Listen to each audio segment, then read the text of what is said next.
Greetings and welcome to Stunthangar Video Hangouts. My name is Charles Carter and I'll be your host this evening.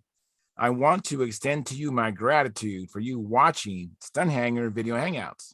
If you're watching this as a replay, I want you to know that I host these YouTube live streams live every Monday and Friday evening starting at 6:45 p.m. Pacific Standard Time. So please make a note of this so you can watch or be part of the live stream. Plus, we have an after party following the live stream, which is sometimes better than a live stream portion. You must be a registered Stunthangar Forum member to find the link to be part of the live stream and the following after party. Here at Stunthangar Video Hangouts, we talk about building and flying model airplanes, sport flying, competition flying, and what you've been doing lately. To join our conversation, if you are already a member of the Stunthangar Forum, you can find the link if you scroll down to the section called At the Bench. Now, if you're not a member or if you're not logged into Stunthangar Forum, the At the Bench link will not appear. Now, if you're not a member, please register at stunthangar.com/SMF. That's stunthangar.com/SMF. That's Smart Men Flying. That's courtesy of Jeff Riley. When you register, you must place a space between your real first and last name when you register. You must also use a valid email address or Sparky. The proprietor of Stunthangar will not approve you. Now, if you're inclined to not come in, but just enjoy watching us on YouTube, wonderful, fantastic. Please enter your questions or comments in the chat box over here. I'll do my best to make your questions or comments a part of the show. Now, understand, sometimes I can't get a word in myself, so be patient, as I will ask our illustrious panel your question or state your comments. And by the way, you only can make comments or questions during a live stream. So like I said earlier, I host these YouTube live streams every Monday and Friday evening, starting at 6:45 p.m. Pacific Standard Time. Now, if you find the Stunthangar Video Hangouts that I host or the many building videos, Saturday at John videos, contest coverage videos that Sparky does on this platform, informative and enjoyable, please hit the thumbs up, and subscribe. And when you subscribe, make sure you hit the notification bell and select all so that whether I'm on or Sparky's on, you'll be notified. Share the videos, comments on the videos. All these activities help the Stunthangar YouTube channel grow. Please consider joining Stunthangar's YouTube channel memberships, which start at just $4.99 a month, which is less than 17 cents a day. And by the way, I'm a member. I have the $4.99 come out of my own checking account, and I don't miss it. And I really suspect you won't miss it either. Plus, you'll be supporting your hobby and your passion. You can also show your support by using the super chat, which is located below the chat box over here. And you can donate any amount you like. Now, your support helps offset some of the expenses of running Stunthangar. And with your memberships, you'll get special badges and stickers that Sparky and I can see in the chat box, so we can see who our supporting patrons are. And you also have access to unlimited replay of member-only videos. And once a month, Sparky has a question and answer show for members only. Now, this is Sparky's YouTube channel, not mine. Okay, I come in here twice a week to do the show. But so if you want to get in touch with me, go to my YouTube channel, which is called Flying Control Line Stunt. That's Flying Control Line Stunt. All the letters are there. And if you would go to the 2019 AMA National Championship video, which Sparky shot with his video camera, me flying his Junar XL, and I'll receive a notification and be able to respond to you quickly. Now, I want to thank you for your past, your present, and future support. You are making it happen. Please keep the conversations family, room friendly. In other words, please don't use words or do things you wouldn't do around your own children or grandchildren. And without any further ado, I'm going to post the link now at Stunthangar Forum, and that's how you get into this meeting. You have to go to the Stunthangar Forum and look for At the Bench. And under At the Bench, you'll see a link with today's date. And that is how you get in. I have some people out in the chat box who want to come in and they're not really sure how to get in. And that's how you get in. So let me go to what I call the control panel. I want to make sure I have things set up correctly. And let me go there now. And I'm going to see, it looks like it is streaming. And there's a couple of people out there already. I'll make my way there shortly, gentlemen. And come on. So hopefully everybody had a good day or a good weekend. Last time we met Friday, that was a really good show. I was really enjoyed myself, and I hope you did too enjoy the show. Very good show. We actually trended about 16 people most of the evening. It sometimes eclipsed 18. And there are people who normally come in who weren't even in. So that show could have been populated even more than it was. So it looks like I see Jeff Riley says, sending a like, friends. Hope everyone's weekend was a non-sweeping experience. And then Gerald Wimmer, he says, hello, Charles, and all those on Stunthangar. Well, welcome, you guys. Thank you for coming in. Appreciate it. And Gerald Wimmer is one of our supporting patrons. I can see he has the icon of one of our members. So thank you very much. I appreciate everybody, but I want to give special thanks to those people who really actually support us on a monthly basis. Let me see here. While I'm waiting for other people to come in, let me do a few more things. Hopefully the link is working. Hopefully there's no problem. Dennis Adamson says, like delivered, join you in a few. Thank you, Dennis. Appreciate that. And let me see. I'm just doing a little editing here, just be momentarily, and I'll be giving you my undivided attention. But right now we have 15 concurrent viewers and 7 likes. So thank you very much for those likes. And the other 7 or 8 of you who have not, go ahead and smash that like button. It won't cost you a penny. And that helps the analytics of the show. So please do that. Gary Sinclair says thumbs up, gave me a like. He's also, so Dennis Adamson and Gary Sinclair, these are all people who are members of this YouTube channel, and we appreciate them immensely. All right, Dennis, you're the first one in. Thank you, Dennis. And Dennis, you need to lower your boom. I can't hear you.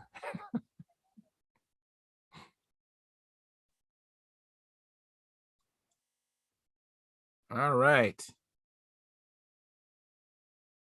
Yep. There we go. Better. I was trying to say, it looks like I finally beat Gary in here. So yes, you did. You absolutely did. That absolutely never happens. So almost never. Yeah, Gary is usually in it pretty quickly, and so is when Mark Lumens comes in, he comes in early too. Yeah, Mark Lumens, matter of fact, like I was saying, how we had 18 people at the height of the show Friday, but we had several people that normally would attend, and they weren't there. So that show could have easily been close to 25 people. I would imagine we'd have little pictures in the gallery. Mm-hmm. Yeah, it was really nice going through Bob's personal folders there. That was awesome. Yeah, he really has quite a catalog of pictures and stories. I think he's such a historian, and so is Pete Trossel and yourself. It's this is one way we can kind of preserve this hobby even after we're long gone. People will be able to see. And I did look at that video, but when I looked at Paul Taylor's thread, it was the same YouTube video. It looks like Bob Gieske flying. Yeah, Bob Gieske's flight was on it, but the part of the the camera perspective wasn't real good on that and stuff. Bob was the winner that year. Okay. Right. But that was a qualifying round flight on that day. And so his finals flight was, would have been the next day. Long story on that. But at any rate, I really enjoyed the first minute and a half of it, looking around and recognizing the people and some gorgeous airplanes there. Everybody recognized, I think, the All-American Eagle.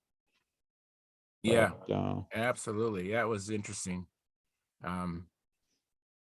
I was noticing when Bob Gieske was rolling out, it just seemed like his plane had like a down attitude. I thought that was Mhm. kind of surprised me. Well, Bob used a real tall tail wheel, and the airplane sat at or near level, and it was tall, but it was also pretty flexible. He could actually, by adding elevator, he could actually push the tail down and spring the wheel down. And then on landing, that long the tail wheel would touch, and it would force the nose down, and there wasn't a bounce. So, Oh, okay. I was trying to figure out what is the reasoning for that um, mhm. down attitude, and I've seen that on trike gears. A lot of the trike gears have the nose down a little bit when they're taking off. Um, I've seen that as well. Yeah, same kind of idea. Try to get the airplane to stick to the ground. I was trying to lead you that way when we were talking about flying off asphalt, and you're concerned about that because the stock tail wheel on the SV11 gives a pretty strong nose up attitude, and if a longer tail wheel can actually level it out some, makes it Yeah, a I lot did. easier to land. I Uh, Long and flexible can be a bad combination, especially if your pitman's leaning on the airplane a little bit. But yeah. and Yeah, the it, wire that I was using was a little bit thinner than stock, so the tail was springier than stock. mhm. And I'm going to go to a thicker wire. I just haven't done that yet. So many things I want to do to the plane, and Mhm. just getting around to all the things that cross my mind to make it better. And that's Yeah. one of them. Well, for what it is, it's still an ARF and everything like that. I'm looking forward to you getting back into your BOM airplane. And if you can spend Yes, all the time you need on the BOM airplane and stuff like that, the SV11 isn't really anything there is going to hold you back. Just keep flying, just keep flying the wings off it, figuratively speaking. absolutely. And, while you get the new bird ready to go. Yeah, I'm looking So, forward to that. That's true. Gets the BOM points, and mhm. not to mention, even though that's a very good ARF, I think there is still a limitation when something's mass produced compared to someone building a plane for themselves. Mhm. Well, you did a lot of neat things with that airplane too, all the stripes you had and everything like that. You spent a lot of time making it, I think a really sharp airplane. Thank Certainly you. much better than any of the other SV11Rs out there. Thank you. But the bottom line is that you still couldn't get over that hump on the BOM. Right. So, That's right. That's right. That's right. But by the way, in that video at about the 16-second mark, there is uh, gentleman in a long in a full jumpsuit. I'm pretty sure it was Keith Trossel. So I'll have to check it out. We're talking about the video that Amy and Paul Taylor posted on the Stunthangar forum. Keith, have you seen that video? So the I think 68 so. Nationals. I think so. And I was looking for something where I might show up. I don't know. I wore a jumpsuit. I wore a red jumpsuit back in those days several well, it times. was kind of a gold colored jumpsuit, and I thought you had one like that too. And I did.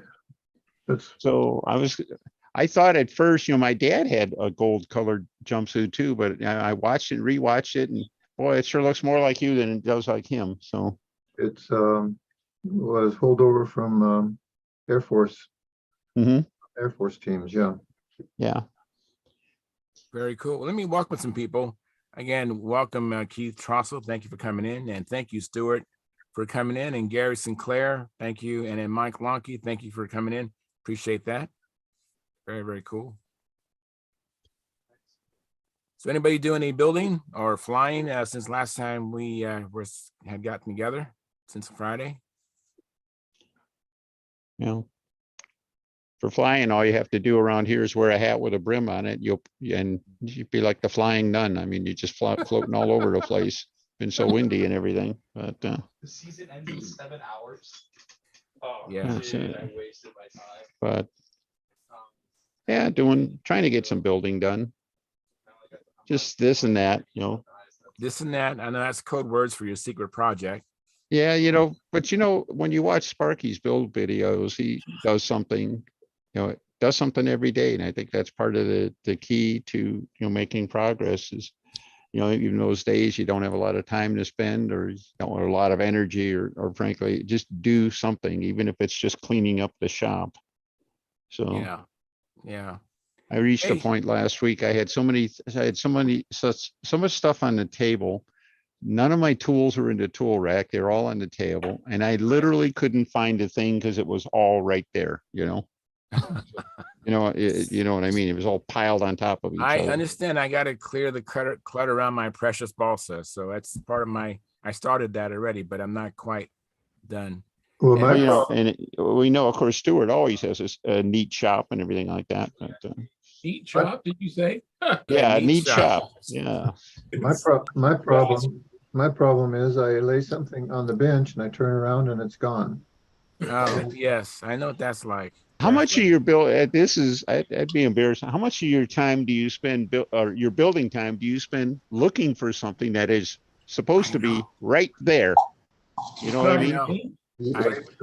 Anybody, open question for everybody. I've wasted days Yeah. looking for something. I mean, days to run into a week.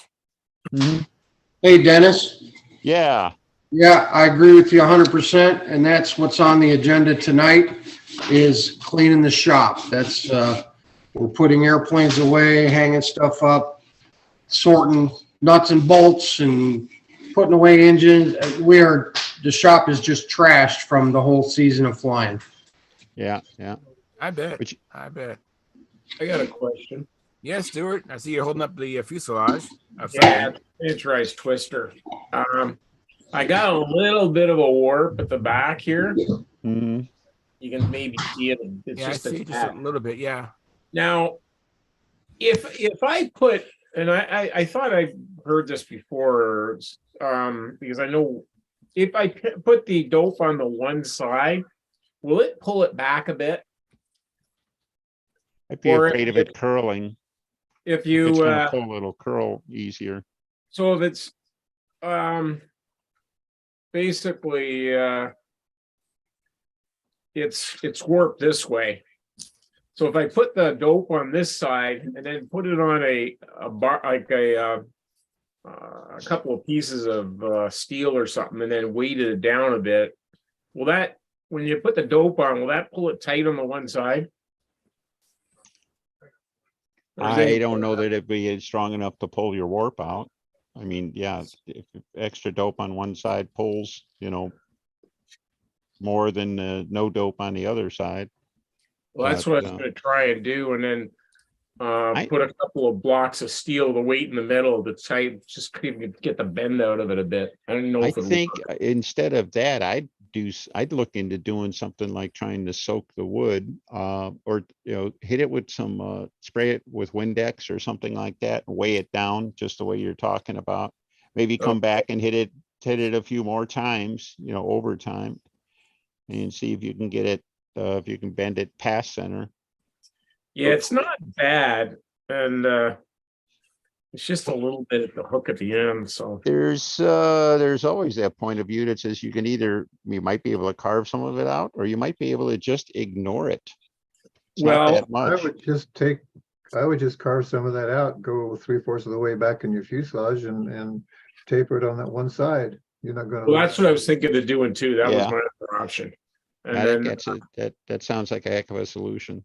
So because that warp is, no matter what you do, if you try to steam it out or whatever, it's going to come back. Okay. All right, maybe I'll sand it because I was thinking of doing that too. So let's see how it goes. Very cool. I read an article by Bob Zambelli, and he talked about fixing a plank fuselage like that. And he made this apparatus out of, you have to see the article to see what I'm talking about, but I basically made this thing that Bob Zambelli did, and he just hung like weights on it. He wet the fuselage or dampened it, and he just wetted it and he weighed it, and then he just kind of bent it a little bit beyond and let it dry, and it was straight when he was done. But like Keith said, the frightening thing is it could come back. So I did straighten out a I think it was my twister, and I don't remember it coming back, but it might have been because of shortly gluing everything to it, you know, the stab and the rudder and everything else. I might have just kind of locked it in place, Mhm. you know, so. Let me welcome Paul Taylor.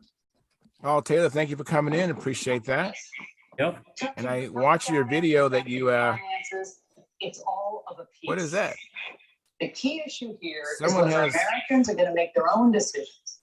Their Someone own has something decision in the about background. important issues, or are we just going to farm them all out to international organizations? Let me take a chance. And We've mute already this guy. established that. Okay. Rich, I know you're, thank you for coming in, Rich. I muted you because you must have an extra tab open or maybe a TV in the background. There was something that we could pick up. It actually was just as loud as everybody else.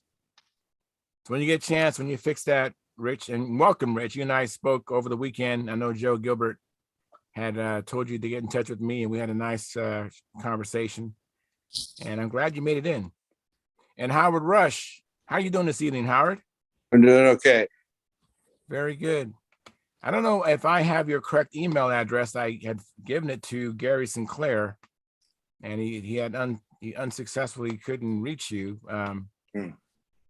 I don't want to say it out loud, but I hope I have the right email address. But then Gary went ahead and went on the forum, and he sent an email to you through that forum. So look Okay. out for an email from Gary. We would love to have you maybe put a newer picture. There's a picture of your number 3 dog. And how many impacts ago was that? Well, 3, I guess, if using arithmetic. Yeah, so you're on number 6 right now. I'm on number 6. Yeah, so right now we have a picture of, and I think Gary had captured that from something. But if you haven't, if you want to put a more recent impact or a new dog in the calendar, that would be great. Oh, okay. Well, I'm flattered. Yeah, that you put my dog on your calendar. Yeah, well, yeah, especially when we're putting, there's a caption there about the 2022 F2B World Championship. So we'd like to have that playing in there, that picture.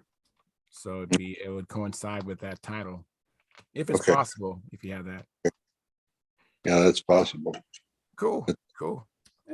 And let me see, there was something else. What do you say, Gary? It's Gary Met. Okay, sign. All right, the okay. Yeah. All right. Mhm. The okay sign. All right. There was one other thing too. We're gonna maybe talk about a little bit later, but Steve Hines last year, he actually paid for all the calendars last year. He was generous, and it was great for him to pay for that. But if we all could pitch in, that would be helpful.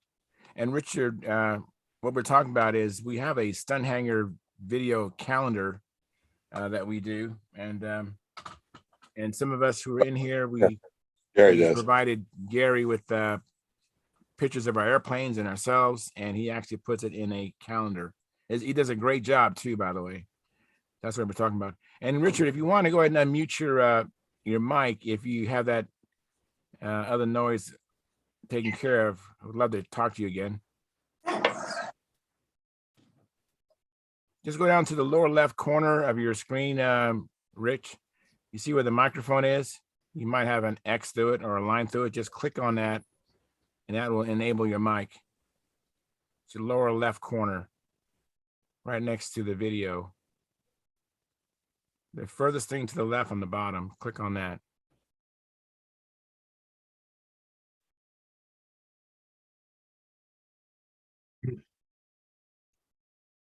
Almost there. You're still muted. Maybe I can try this. Let me see if this works. If I do this. Did you see that? There we go. All right. Thank you. Okay. So when I do that, I just request you to unmute. Does that make it easier for you to do it, Rich? Yes, it was. All right, cool. Hey, you guys, this is a guy who's been flying since you're how old, Rich? You've been flying model airplanes since how old?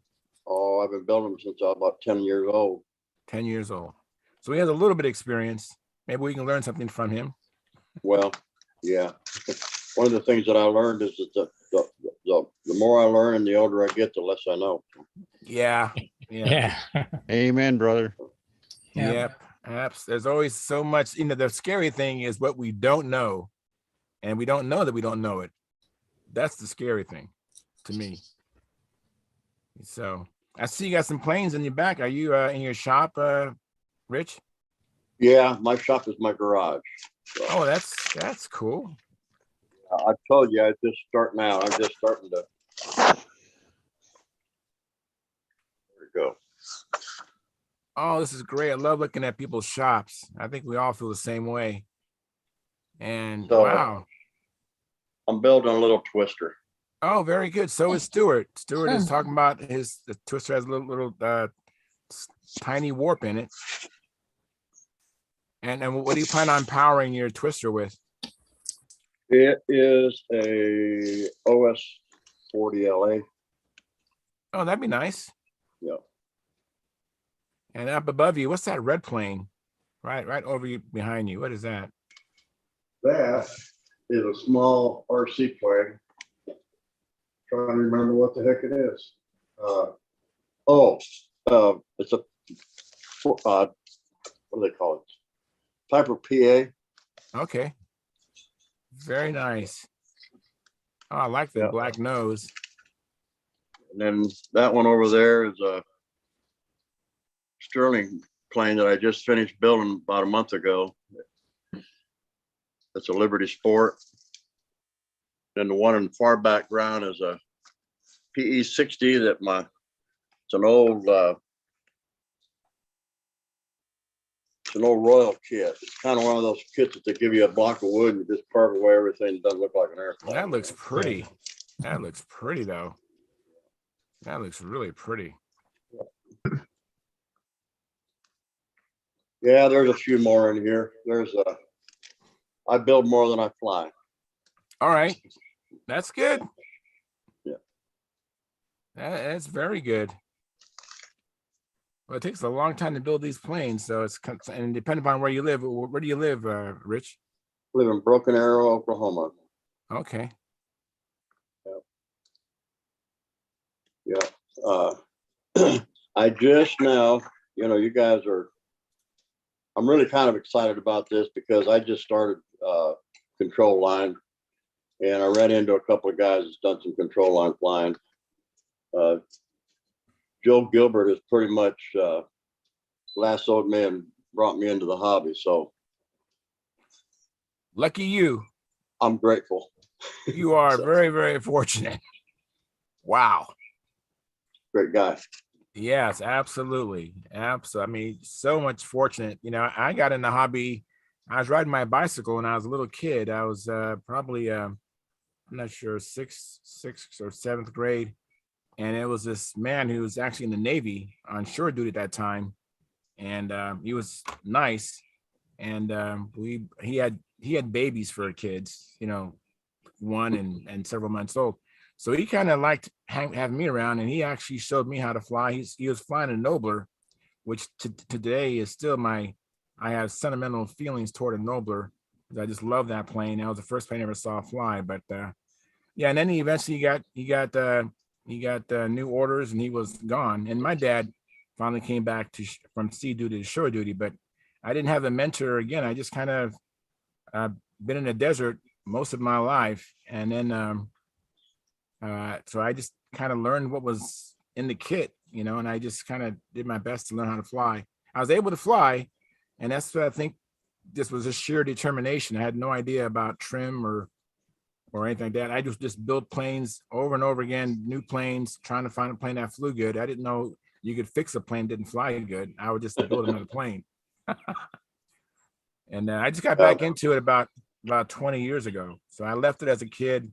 And then I got back into it 20 years ago, and I met some gentlemen that I was flying with, and one of them was an expert pilot, and one was an advanced pilot. So that kind of helped my game. But yeah, it's a lot of people unfortunately are in an island or a desert, and they don't have anyone to help them. But you're fortunate to have Joe Gilbert helping you out. Tulsa Glue Divers has got quite a few really good pilots. So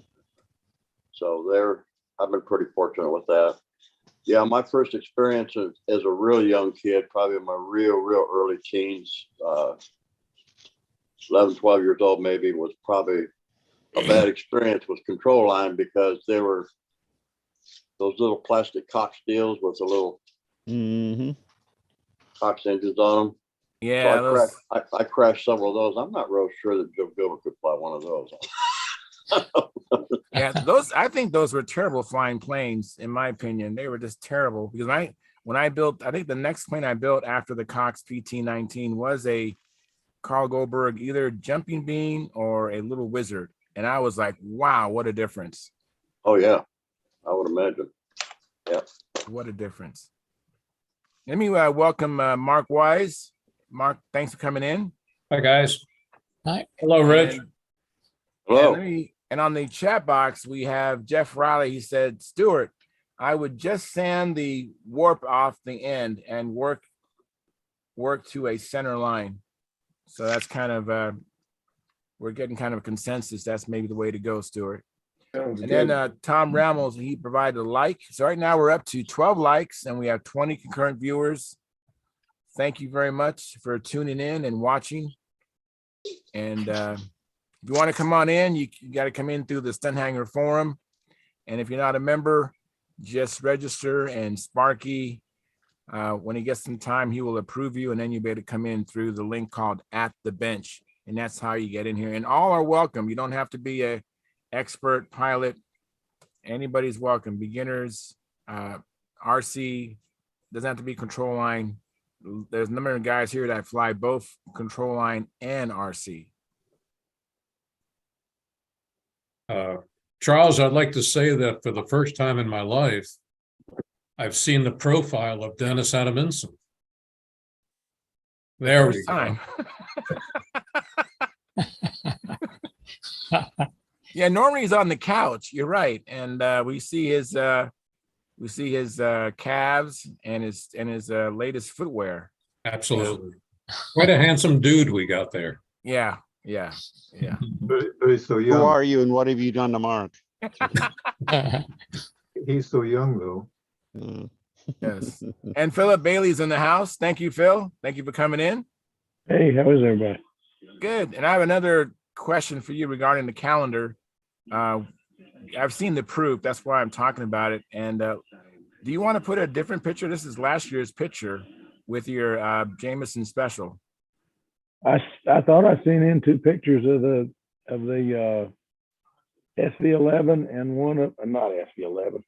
Two pictures of the SE5, one showing the front and one showing the back, and one picture of the Stunt Wagon 30. Did you not get them, Gary? No, I don't think so.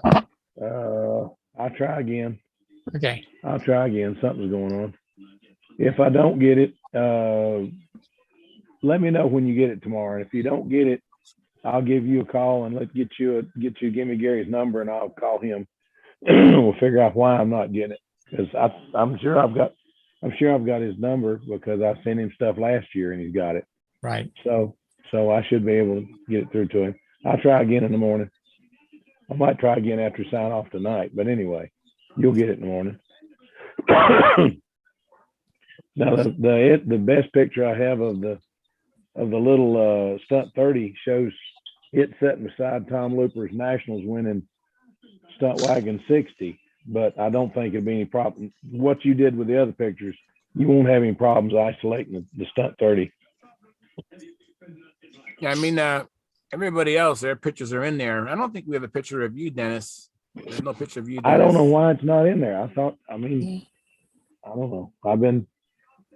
It took me 3 tries to get a telephone call through yesterday morning, so who knows? They just upgraded us again, so who knows? But I will try again in the morning. Okay, sounds good. Right, I'm going to focus on, I'm sorry. That's all right. That's all right. Now, your voice is getting a little bit better, Phil, just a little bit, but at least you're making progress. Yeah, it was getting better, and then I had to go holler at my uncle tonight, trying to get him to. He wouldn't put his darn hearing aids in. So Oh, I'll get there eventually. Oh, look at this. He's got what do you got another in there? You got an Enya there. Excuse me. Enya 29. And the only question about this is, what's this used for? Starting it, Timing. priming and starting it. Yeah. In starting? Yeah, So- there a lot of back in the day, a lot of people used to use an exhaust prime. They prime shot of fuel into the head. And when you put a Okay. muffler on, you couldn't do that. So that flapper valve was supposed to just make it easy. You open the flapper, give it a shot of fuel through into the cylinder, close it up and start it. A lot easier to stick your finger over the carburetor. Yeah, it's really a lot more effective because you're actually drawing fuel up through the line that way too, and not just running, running off the prime and the head shot, Yeah. hoping the fuel catches up. But that's the only reason for it then? Yeah. Okay. I just wondered. Cool. Yeah, I had one of those Enyas with that flapper, and I didn't know what it was for either. I just kept it closed. I didn't even think to prime it that way. But now that I know. I had one. Well, hey, pop if you ever open. get the Enya out, you'll be all set to go, Charles. Yeah. I had a little Enya that had that on it on a little airplane. I can't remember what it was. Anyway, it was my daughter's airplane, and that valve kept coming open in flight. It's amazing how much louder that little sucker got. Mhm. And you probably got more performance too, I'd imagine. It would speed up a little bit. Yeah, it'd lean out a little bit. Heaven help you if you're running muffler pressure though. Oh God. It would That'd lean be out a good. whole bunch. No, that was a great little airplane. I can't think of the name of it. It'll come to me in a minute. But my daughter's boyfriend he knew how to fly. Yeah, he went straight off the launch and went straight over the top and straight in the ground on the other side.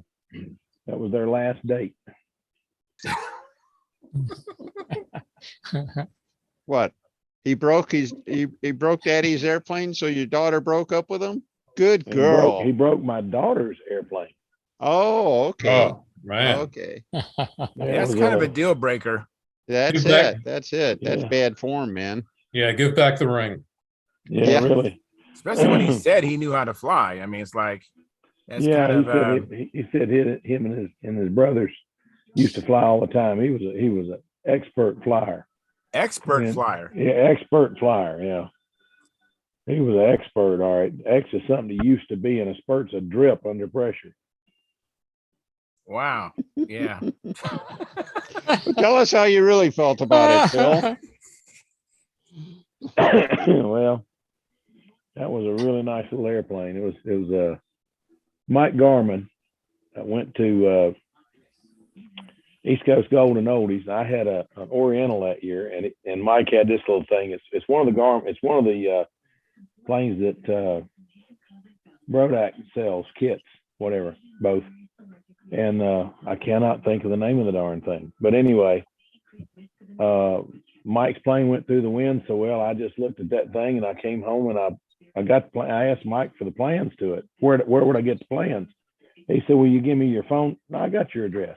I'll send you a set." So he did.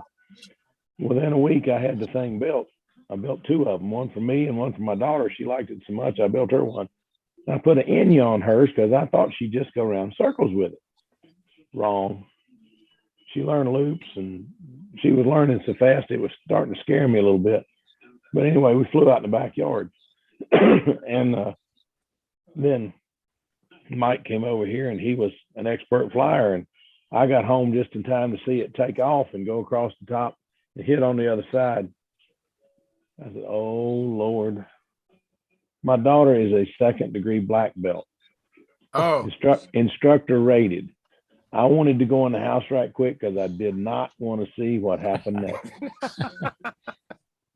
Either that or get some popcorn so you could watch the show. But No, that boy was sorely undermatched with her. yeah, My daughter, I used to spar with my daughter. And I knew what was coming next and could not get out of the way of it. She was that fast. She was on Young U's demonstration team for about 6 years. She was crazy fast. She had a triple kick that would just level you. It did many times. I finally refused to spar with her anymore because I got tired of getting up off the mat. Mhm. That girl Wow. hurt me. Wow. Did I dial into the wrong program? That's it. Yeah, I'm gonna hush now. Let's get back to the airplanes now. Yeah, No, that's no, it. no. I Charles is do, gonna be no. flying here. Yeah, I I was do gonna have grab my a, plane soon. I do have Here a, we go. Here we go. Yeah.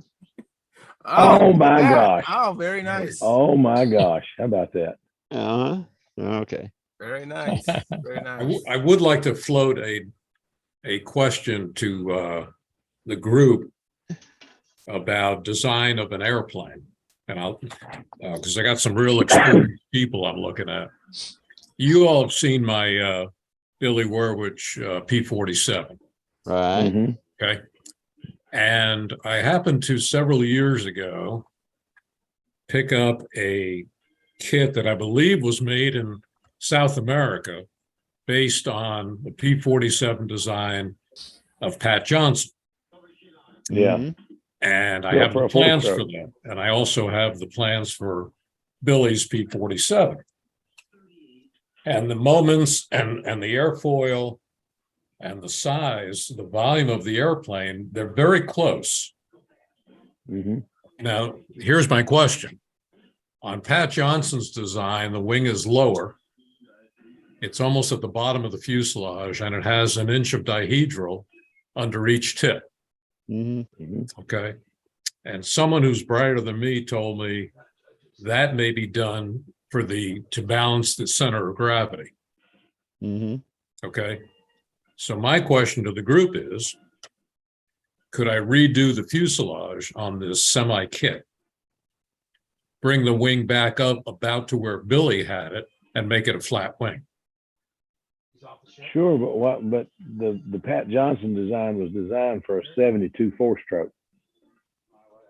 Well, And this is going to be electric. Well, it won't really matter that much. With the dihedral effectively puts the wing back in the same spot pretty much. But I've been thinking about building the same airplane and making it electric. So I don't think it's a bad idea. I mean, the 72 is a heavy beast, but it's a strong thing too. So, but I just not going to fly. I mean, I'm going to fly two because I've got them built downstairs, but won't be any more four strokes coming out of here. Mhm. Electric has ruined me. So, rebuilding the fuselage and designing it for electric is really not a problem. Bob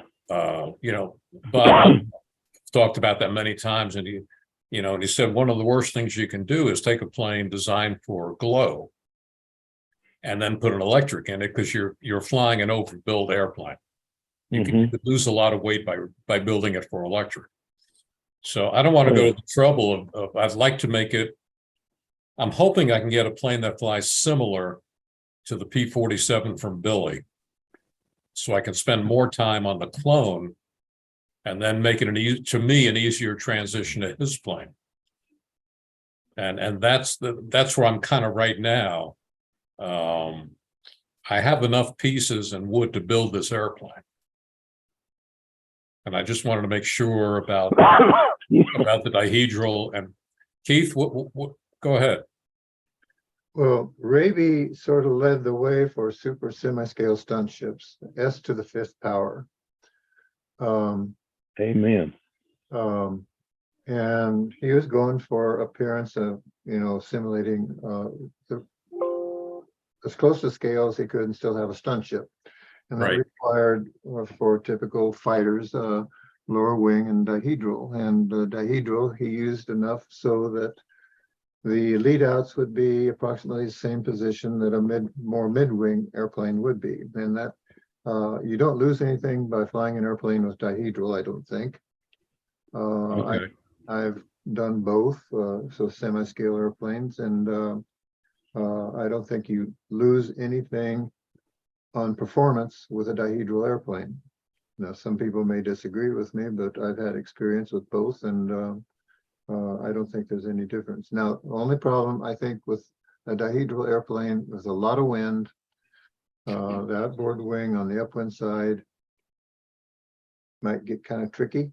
But I've never had a problem losing an airplane with dihedral on the upwind side. So, you think that outboard wing on the upwind side, the wind would want to pick it up and lift it over, but no more than a flat wing. So, Okay. for appearance, I would go with the dihedral, but if you're not concerned about the appearance and you want to still have something that looks like a P-47, do like Billy did.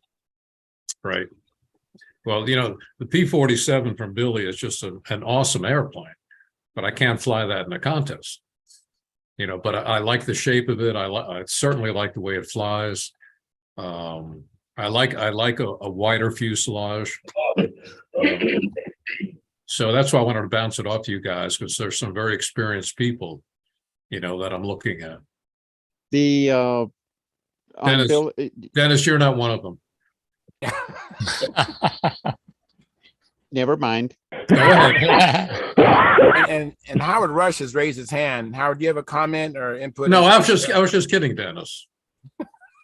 I wasn't. Oh. I was just going to ask, how much higher is the wing in Billy's airplane versus Pat's airplane? Is it that 1 inch? No, it's more. More than that. About an inch. It's about 1.5 inches. Okay. It is 1.5 inches, yeah. So that's a lot of movement. So yeah, but yeah, I would, everything Keith said is correct about, a scale appearance and everything like that. Yeah. If you want a flat wing, no, if you raise it on up, do fine. I didn't know any better. My Typhoon design when I was a junior, the wing was center line of the wing was 2 inches below the thrust line. Yeah. And it flew well enough to win the nationals. So it was a good flying airplane, even though it had no business being a good flying airplane. And I'm sure it had a vertical CG issue of some kind that was trimmable. With an electric, you can also play some games with the battery pack. As far as adjusting, getting your final adjustment on vertical CG, you probably want to keep the battery about the same height of the wing or slightly below the center of the wing to try to offset the weight of the motor, however much it is above the wing. Right. Mhm. Right. Okay. Another comment. Howard had his hand digitally raised. Go ahead, Howard.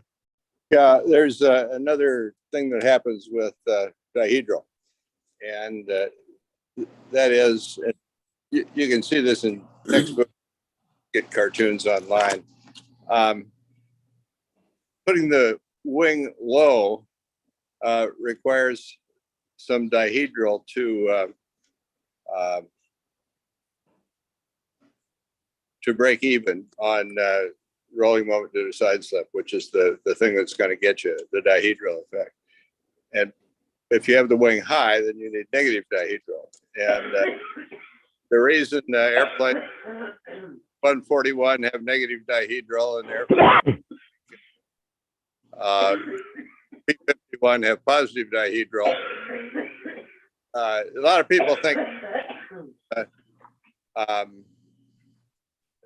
that the big money's really in making the control line models of these airplanes. So when they make a full-scale airplane, they have the wing tip come out like on the CG. But no, it's to compensate for the position on the fuselage. So if you have a low-wing airplane and have some dihedral, you might break even. Might be like having a straight wing in the center of the fuselage. Okay. Thanks, Howard. Just remember when you build that fuselage, Pat's airplane was built for a banging 4-stroke. Mm-hmm. You can get away with about half the size of wood everywhere. Yeah, absolutely. Absolutely. Keith? Yeah, another comment about dihedral. Your flap line's not straight. You got the dihedral with a break there where your control horn is. Yep. Raby he used split horns on his first Mustangs. And then he went to a thing where a single horn and he'd lash.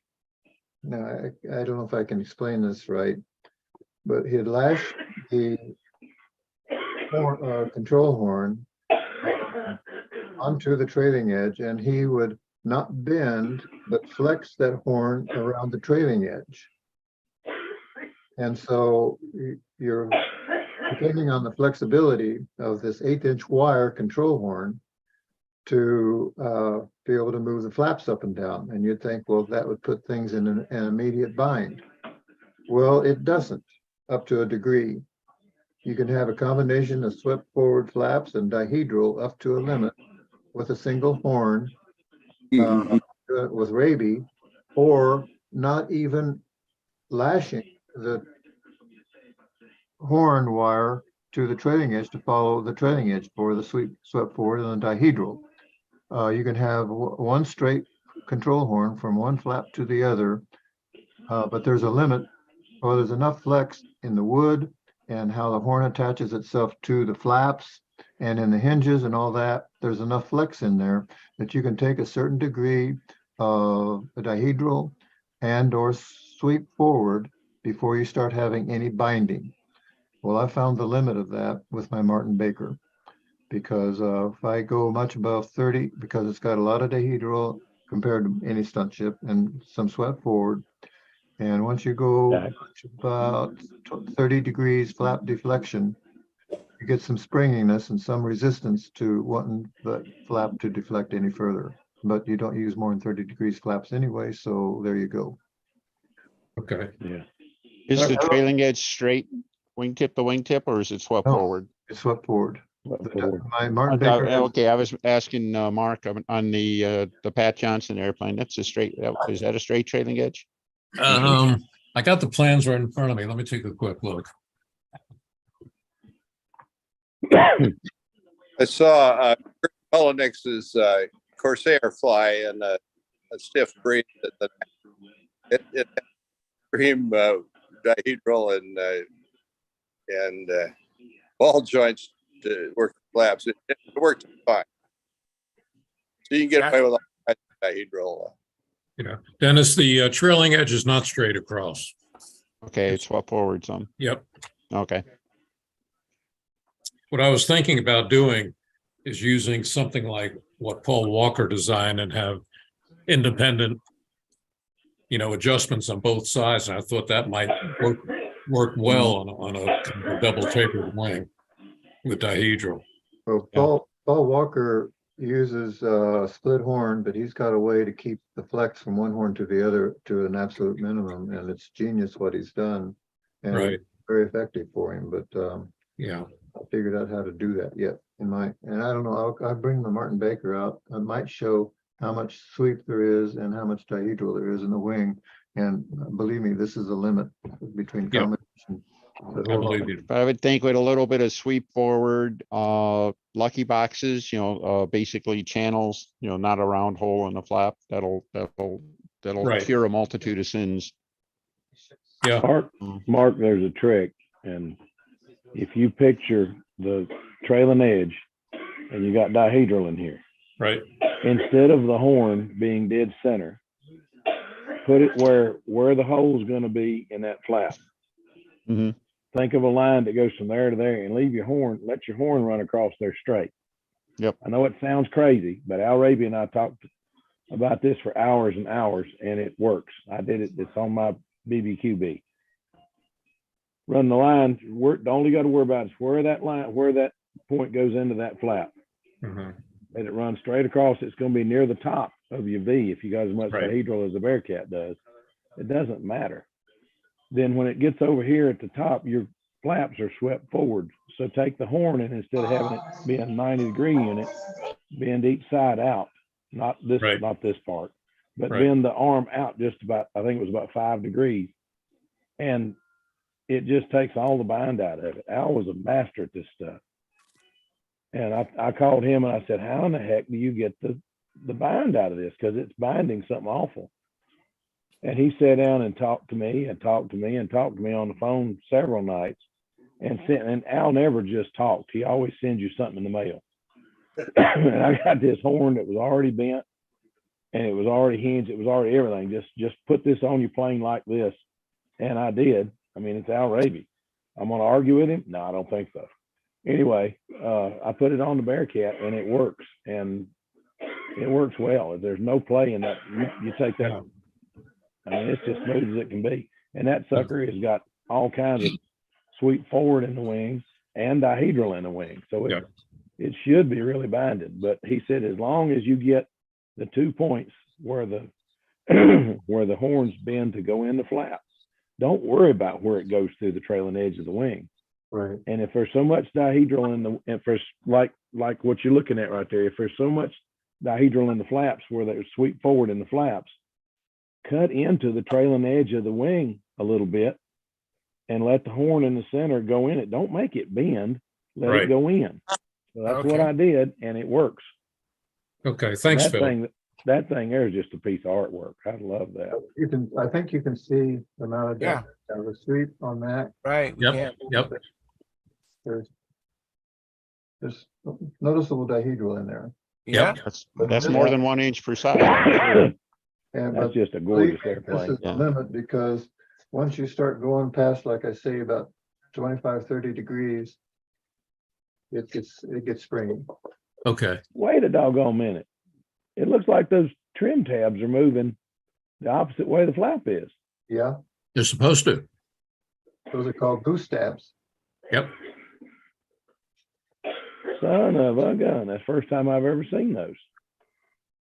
Yep. Well, ain't that just flickering a whistle? Isn't that neat, Phil? I remember That he talked is. about it one evening. I was pretty impressed with that. I'll be son of a gun. That is really neat, Keith. Huh. Howard's done something like this, but a little bit, he's a bit different. He does it near the center of near the fuselage instead of out towards the tip. I've got a mock-up of how this thing works. I'll go get that. Thank you, Keith. I like that. Wow, amazing. Absolutely amazing. You Hey, see Lynn that? Burrell's in the house. Thank you, Lynn, So for that's coming what a in. boost tab is. I learned something tonight. And then I'm muted because there's a TV on here, but All I'll right. be in later. Thank you very much. Appreciate Okay. it. There's a boost tab. Hang on. Let me make you big, Howard. Make you big right now. Spotlight for everybody. Oh, yeah. How about that? Very Ain't neat. that something? What's that on, Howard? It's on impact. I'll be darned. What, impact 1 or 2? 4. Impact 4. Okay. Oh my Lord, look at that. You talk about a cutter. That man's got a cutter. Or was that a printer? Was that the printer? That's a cutter. I thought, man. I went over, the fella kept coming up with real neat parts. I keep showing him what I'm trying to do. And he keeps making me these really neat parts. And I couldn't figure out what's going on. So he asked me to come by his shop. He uses a water jet. Now that thing is slick. That's All neat, right. Keith. Okay, I don't know if this shows up very well. Let's see. And The get some, light, the glare is making it difficult. That's better. There you go.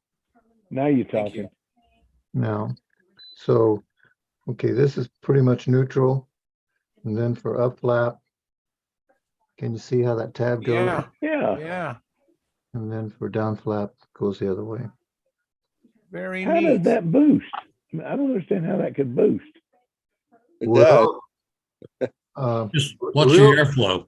there are real airplanes that use this. In fact, the B-29, there are no hydraulics on that thing. The pilots only controlled boost tabs for the ailerons, elevators, and rudder. Wow. And these boost tabs then moved all of those things without any Wow. hydraulics. There was direct cable to those things. And some of the some airliners use this thing. And something like 10% of the area of the flap or whatever you're moving is 5 to 8% is what they recommend to start with. And that What will, does that do though, Keith? Give you like power steering? yeah, it reduces the load on your control handle, supposedly.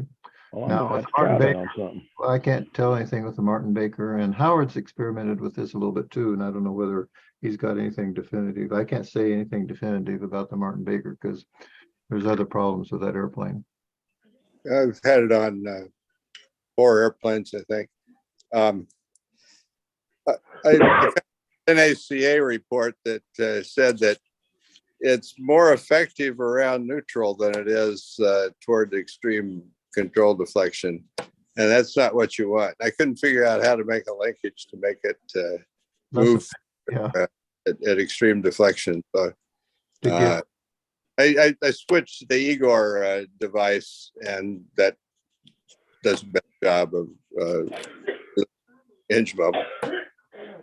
Yeah, there was an article in Model Airplane News a long time ago, and it's one of those Model Airplane News how-to books about reducing control forces and so forth, and this was outlined in that. That's where I got my idea. Well, let me throw out one other question to you guys, since this selfishly, this is really very great for me to hear these comments. Before going in the control line, I was doing giant scale RC aerobatics. Okay. 35, 36 pound airplanes, 17 horsepower, $200 servos. What I'm getting to is in those kind of planes, the servos which actuated the surfaces were in the wings. Okay. On a big airplane, you'd have 2 or 3 servos on one aileron. Okay, just because of the sheer size of it. And when I started into control line, I really never saw anyone putting an output arm off, let's say, a bell crank in each wing. So you could actuate the flap about halfway down rather than just at the inboard end. So I was curious if other people have tried that. There's got to be a reason it's not being used. One reason I like it, it'd be very easy to trim each flap because it's on an independent arm. Okay, if you can see what I mean. Yeah, Red Back is doing that. My solution for that is having really stiff flaps. But yeah, he's proposed doing that. If you do that, you got to balance the rod that slides in and out of, get some funny inputs. Yeah, well, you're right. Howard I think he can boast that he has the world's stiffest flaps. He should get a medal for that, I think. The Jive Combat team is coming to town. We're plenty stiff from the flaps on down. Let's see, can someone write that down? It's been, Mark, here you go. Mark, were you flying with iMac? I'm sorry? Mark, were you flying with iMac when you were flying them 35%ers? Yeah, I did some IMAC flying. I was actually a rep, maybe the first rep for Cardin Aircraft. Okay. And I worked with Dennis on that. And just one day we decided to take a trip to Brodak. And that was 2011. That's the last time I flew RC. Yeah, they were running for quite a while. They were running a nice iMac event out here. Yes. The LVRC was running that, and AMA was sponsoring with that. Yep. Hey, welcome, Stephen McBride. Thanks for coming in, Stephen. How we doing? Very good. Thank you. Looks like Keith has something he wants to show us. Beautiful as usual. Talking about lucky boxes. Yeah. So there's one control horn on this elevator, or these elevators, and the horn wire goes from the center of the elevator right there to right here. It goes straight through the fuselage. Yeah. Okay. That's like Phil was talking about. Yeah, just like he's talking about. And then there's lucky boxes. I don't know whether they'll show up on the slot in there. Oh, you can almost see a slot. Yeah, you can see it. Just a little bit of it. And that's lined with, it's a carbon sheet on top and bottom on each side. That's what the horn wire works in. So it's sliding back and forth inside that slot. And there's very little play in here, and it's really smooth. There's absolutely no bind on this thing. That's really nice. What model is this, Keith? Wow. This is the Goodyear Racer from the late 40s, the Sweepy. Oh, very nice. It's Cal Smith. These were Cal Smith drawings in Mechanics Illustrated, yeah. Okay. Wow. Very nice. Hey, Yeah. Keith, Okay, Keith, my can I? turn. Go ahead. Oh, go ahead. Go ahead, Mark. Go ahead. I was just going to ask Keith if I could come out and spend 2 weeks with him. You'd be welcome to come and, hey, come out and sometimes during the spring, summer, fall, we can go to the mountains and sit by a stream for a day. Wow. Hey, Mark, if you go, make sure you take your wing, your flap horn, and your flaps. No, I was just, you know, it's impressive to me what some of you guys know and what you've done. And I just like to take a few days and go through Keith's museum. Mm-hmm. well, I was thinking of visiting when he's not home. Oh, okay. Well, this thing was built. I was hoping build it light enough and be able to fly it fast enough. The proportions are right to be able to do an old time pattern. But like some of these things, I thought we'd be able to do that with. Why this thing is good for best thing it can do is a 45-degree climb and a 45-degree dive. Wow. Mm-hmm. Oh, that's too And it bad. mushes all the way. Oh, That's too bad. Yeah. But I've flown it in scale. It is 100% scale. So I've flown it in scale and a couple times and we did okay there. is that a straight wing, Keith, or is it Yes. dihedral? Straight wing. Straight wing? Yeah. And the real airplane had the annular front end on this for the cutoff spinner. So there were no intakes on these. Oh, All the wow. air came through the spinner into the engine compartment. Wow. Very nice. Huh. Well, that's something Okay. I didn't know. That's Since very you're working Built into into flippy tails and everything like that, I salvaged this from one of my VTail airplanes here. I'll make it big here. All right. There we And go. the only reason I'm showing it is this is the mechanism that I used to use on my VTails. It's a dual Oh. horn, strip Oh, okay. aileron horns. There's Was a there- single loop of wire connecting them. I don't know if you can see that or not. Yeah. There's just a single thing there connected to two horns. All right. Was there much flex between one elevator to the other? None. Really? Yeah, the push rod would the thing that could give you differential would be this kind of movement, you know. Well, you get a little bit of that from your bell crank. Except I was running on this one especially. I ran the push rod all the way to the bell crank, and I had, you know, all of the angles were pretty low. Okay. If you run it, and the other thing is, even if you run it from the flap, you get absolutely no side to side. That's right. That's right. So, but yeah, this is what I did on all the VTail airplanes. Dennis, how Over do you, time, I was able to get the fuselage width from like 1 inch on the inside down to like this about a half an inch. And I just kept shaving it, you know. That's remarkable. Yeah. Dennis, how did you adjust one surface versus the other? Well, first off, they work together, so that was kind of a trick to make sure that didn't happen. Okay. But the throws on a strip aileron horn, it's basically a set screw arrangement. Right. And so it's the evil in that is that it is possible that you could introduce more throw to the other if you weren't careful and stuff. Right. And later on, I never actually had it in a competition airplane, but I was messing around with some of the screw-on type horns. Trouble with that is then you can't use a single push rod to actuate them and adjust them. It's an Right. either or. Yeah.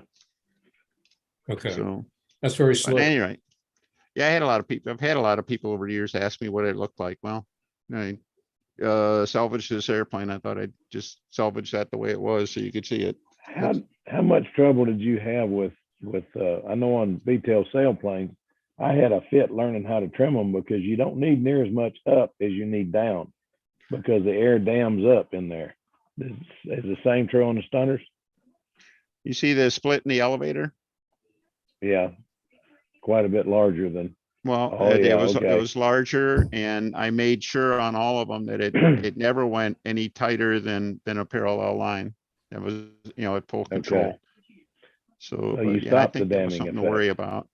And Yeah. actually, when I was building my sailplane, my RC sailplanes with V-tails, I did the same thing.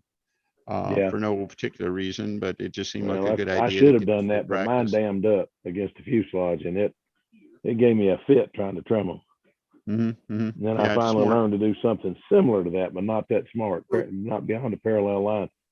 See, that's Well, the I reason think you made. maybe I was that's the reason lucky and you I made wasn't level smart enough 5 to and I was know, 4. what I was up against, and I just did it. But You were young then, didn't know any better. well, that's it. You know, we got away with a lot of stuff back then. We can't get away with now either. That's it. If the never mind if the machine works, never mind the physics. So That's it. If it works, don't fix it. yeah. My daddy tried hard to teach me that about cars. Well, I did the first one I did was with 2 Vico horns and everything like that. And those things are just wobbling and twisting and everything like that. At least Yeah. with the strip aileron horns, they would self-align, and so it worked very well that way. I never had any issues. I built V-tail airplanes for 10 years and I never had an issue with the V-tail linkage. So Dennis, how did they perform versus a conventional stunner? I mean, were the controls more sensitive, or? it was the elevator was very effective. I think it was a combination of things. I used to put the V-tail on the thrust line. And then because of the V, I put like 30 degrees per side, and it wasn't blocked by the wing at all, but it was still in the accelerated airflow coming behind the prop. Okay. So I think it was probably more effective because of that. I know that they turned well, they grooved well and everything like that. Kind of what like Keith was talking about with a dihedral airplane, sometimes you might get a little, you get some funny reactions upwind, downwind and stuff like that. The big tail would actually, you could note a small tendency to roll in, upwind, roll out, downwind, things like that. It never really seemed to affect the performance. I was able to fly in wind or calm or anything like that. But no doubt, I went back to flying straight tail airplanes. So, that tendency isn't there unless you have a really, really large fin and rudder or something like that. Yeah. So, well, on a full scale Beechcraft Bonanza, which is a V-tail, if you're flying a long distance, like I flew one from across country, and you have to really watch your gauges, because the wind will tend to blow the back end over more than it does a conventional tail. So you end up flying in, trying to turn into the wind your whole flight. You keep having to correct and watch yourself. It's kind of wild. Yeah, that's been a long time ago, but I still remember that. It was that was the one thing that really drove me crazy about learning to fly Beechcraft. Other than the guy sitting in the other seat had a yoke and I didn't. He said, "Oh, you want to fly?" And he pushed the button and just handed me the yoke. Now that flipped me out. I didn't know what to think about that whole idea. But it's a lot of, I've had a lot of fun with airplanes and the people that fly them, models and real ones. I think my dog wants to go out. He's looking at me real serious here. Yeah. Okay, I'll take you out. Guys, I'll be back in a minute. All right, sounds good. Thank you, Phil. okay, I did have one more thing, and this is maybe the last. I think we've talked Mark's issue just about to death, but I did have just a couple. See if I can find it here. Are you going to share screen? Share screen. Okay. And let's see. So that works. Is that all tracked now? This is the airplane I had at BSC last year, the Swinger, swept wing, jack sheet sweep. You see that flap hinge line there? Yeah. Did that with one control horn. Wow. One flap horn. And went straight across, and then it had a lucky box on either side. And I think I have to stop sharing to get those pictures up. Hang on a second.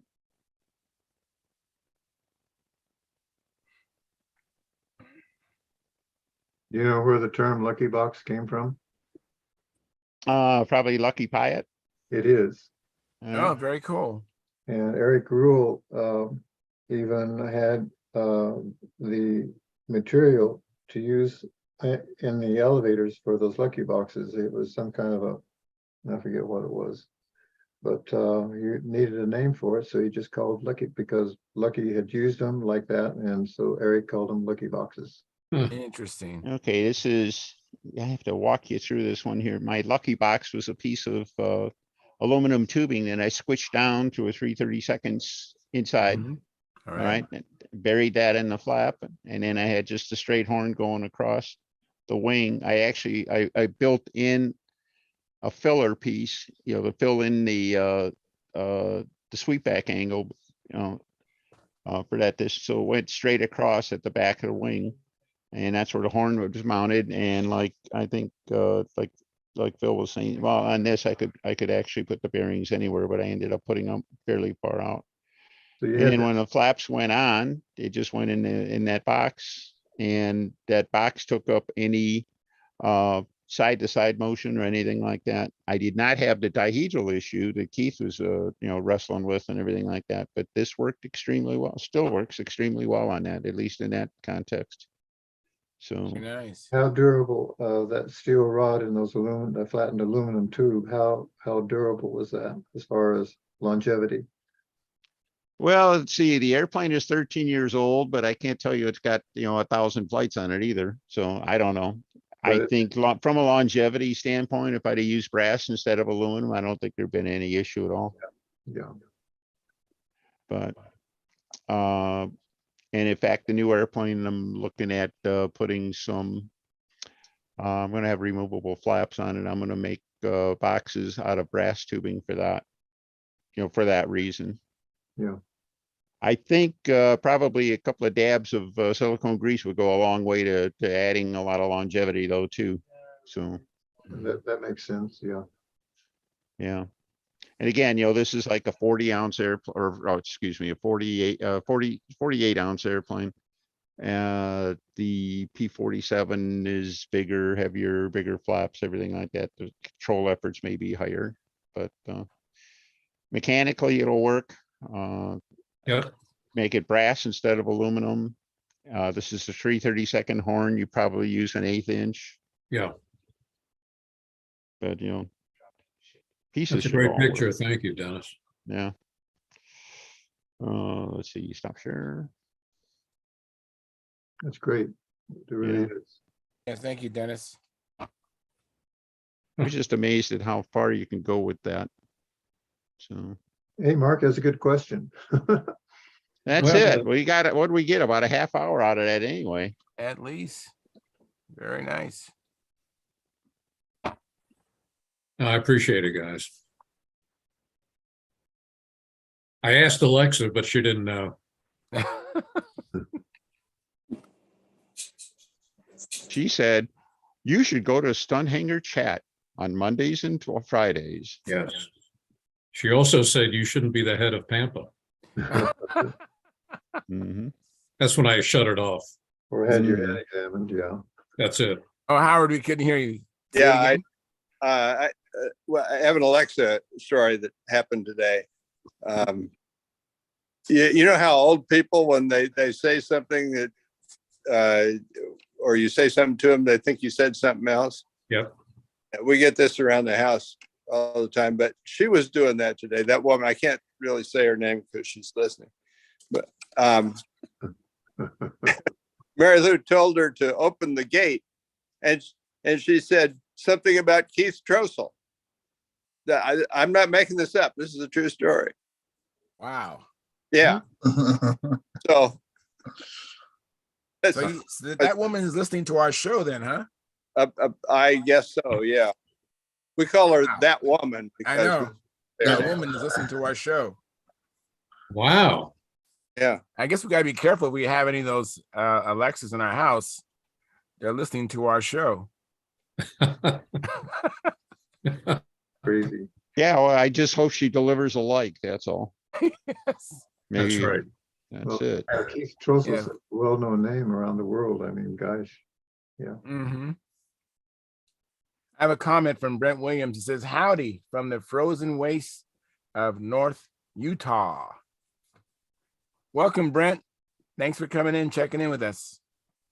And looks like Caffeine is in here. Does he have a baby in his arms? Yeah, he's a new daddy. He's been a new daddy for a couple months now, Caffeine. Not so new daddy by now. Yeah. Wow. Can you make him bigger? Yeah, I'm gonna make him bigger. And go ahead and mute yourself if you can, Caffeine. Wow. Hi guys. Wow, look at that. Hey, how you doing? Yeah, I'm doing good. All He's right. sleeping. Fantastic. Oh, that's great. Haven't done any flying for a while. Yeah. Yeah. Is he like fifth scale?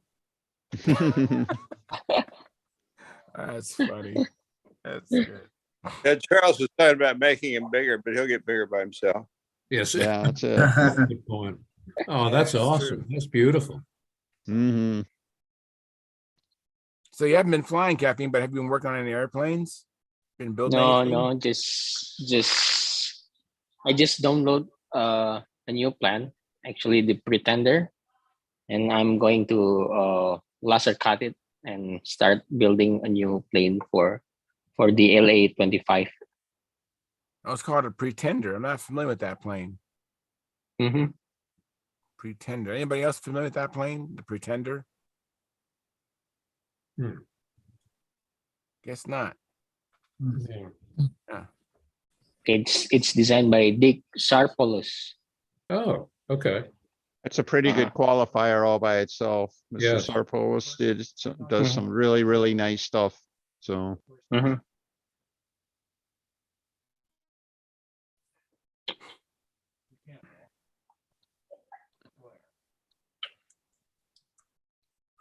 Hey, Len. Uh-oh. Is Len sleeping? Probably. Looks like it. Looks like it. Hey, Naomi just closed the door, so maybe he is snoring. hey, Charles, get your whistle out. Yes. Oh, that's right. I can get the Yeah. yellow flag too. Flag him for sleeping on the play. Yeah, that's it. Well, he might not mind that, but he'll mind the whistle. Yes, he will. That'll get on his nerves. So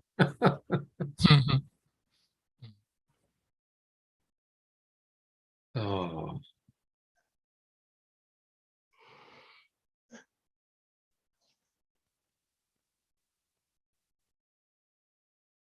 Does anybody else do any building or anything in their shop? Anything new? I've got molded leading edges for a new big job. And all the Oh, ribs- great. All the ribs are cut out and the trailing edge. What that strange thing that Addie Nacarado did when she designed this thing. Mm-hmm. I've got that ready to, well, I'll bring that thing in. Just Yeah. Yeah. That'd be great. All your work is exemplary. Love to see it. Wonder what motor he's putting in it. That's a good question. You know, he lost his other big job. You know that, right, Phil? No, I didn't. What happened? Yeah, at the Las Vegas Stunt Challenge, he just had a moment of confusion because the old time you enter the I'm not sure what maneuver he was doing, but Vertical eights. Vertical eights. No. In the vertical eights. Oh no, that's taking in a lot of airplane. You get right there and you think, okay, which way? He Instead of kicking down to the pancaked it right in. right. Yeah, that's bad. He pancaked it right in, told the plane out. It was an upsetting moment at that and then time. he destroyed the motor too. Yeah, it broke in like 3 places. Oh, Busted man. He busted that crankcase open in 3 places. And it was one of those Roy Trantham motors too, one of those unobtainium. Oh, yeah. Unobtainium, unreplaceable. Right. Super thin crankcase. It's a 54, really. It's been stroked to a 60. Yeah. Wow. That hurt. So that really hurt. Yeah, that absolutely hurt. But it's just, when you fly both old time and the AMA pattern. Yeah, I do. And I know what you mean. You have to stop and think about it. And that hurts. Well, I tell you what results flying the old time pattern. I'm thinking about the AMA pattern. This is what happened to me, and Oh, Ouch. Yeah, that's a shame. oh, It's a beautiful airplane. I hate that your motor got broken, but that is the worst. I have a brand new 54, but I don't have one of those 60s. I never got one. Well, I was supposed to get one, but I never did. Well, it's all right. I just got one in the mail a couple of days ago. Oh, good. Yeah. Anyway, this is the new trailing edge. It's 2 pieces of 16ths, and it'll open up to take the ribs like this. oh, You'll be able to see when it goes together, the ribs will go in there, sort of like. Yeah, that is so neat. And I then, like that. Did that with epoxy, you did, huh? yeah, I used finishing resin here. I don't know whether this will show up or not, but there's a layer of 2/10 ounce carbon mat in Yeah. between. Yeah. And I masked off when I was brushing. On one side, I masked off so it wouldn't get any of the finishing resin here on here. Oh, I was curious how you would do that. Okay. And anyway, the mat comes to about 3/8 of an inch behind where the ribs will end. And I ruined one set of these things because I had too much epoxy or resin on it, and I couldn't get my ribs to fit in here. But How do you keep them apart, Keith? Or do you just put so little epoxy in it that it just sticks together, or do you actually put a piece of wax paper or something in there to keep them apart? well, I tried that, I think, on the first one, but this worked really well where I no, you won't be able to see it. There's a mark here, but it was on the inside when I was. Yeah, I see part of it. And I took big piece of wide masking tape and taped over that when I was brushing on the finishing resin over the. Oh, yeah, the okay. carbon mat.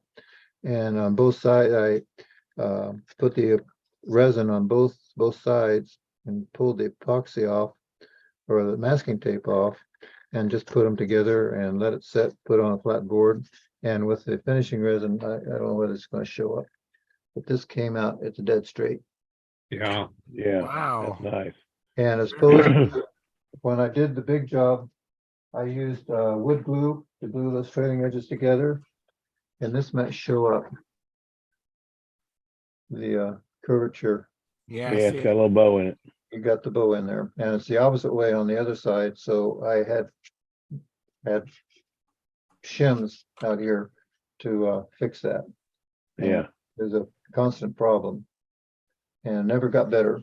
So don't use wood glue when you're laminating like this. But that's the glory of the carbon mat. That's what it was designed for, was for laminations between different pieces of wood or stiffness. Where do you get your carbon mat? From Aerospace Composites, they're in not California? It's near San Francisco. Yeah, we have one in Atlanta.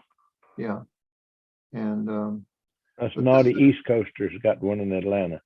yeah, and there's a place in Tehachapi that sells the stuff. Yeah. too. Yeah.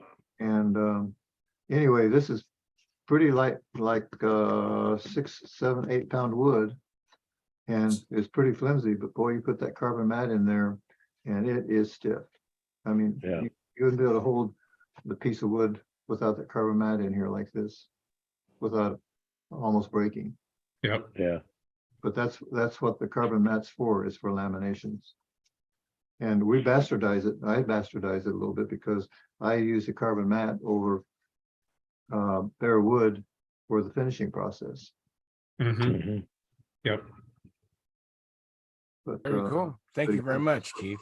And I think you saw how the ribs fit down into there, and then just Yeah. Yeah. Yeah. And I made up just like a lost foam package to where I've got the cradle for the wing with this sitting in there with contoured for the airfoils, and this thing I just measured everything. This thing is going to lay flat and keep itself aligned when I assemble it, put the ribs in there, and then I'll be able to use the hot stuff and glue everything together. You And do then- good work.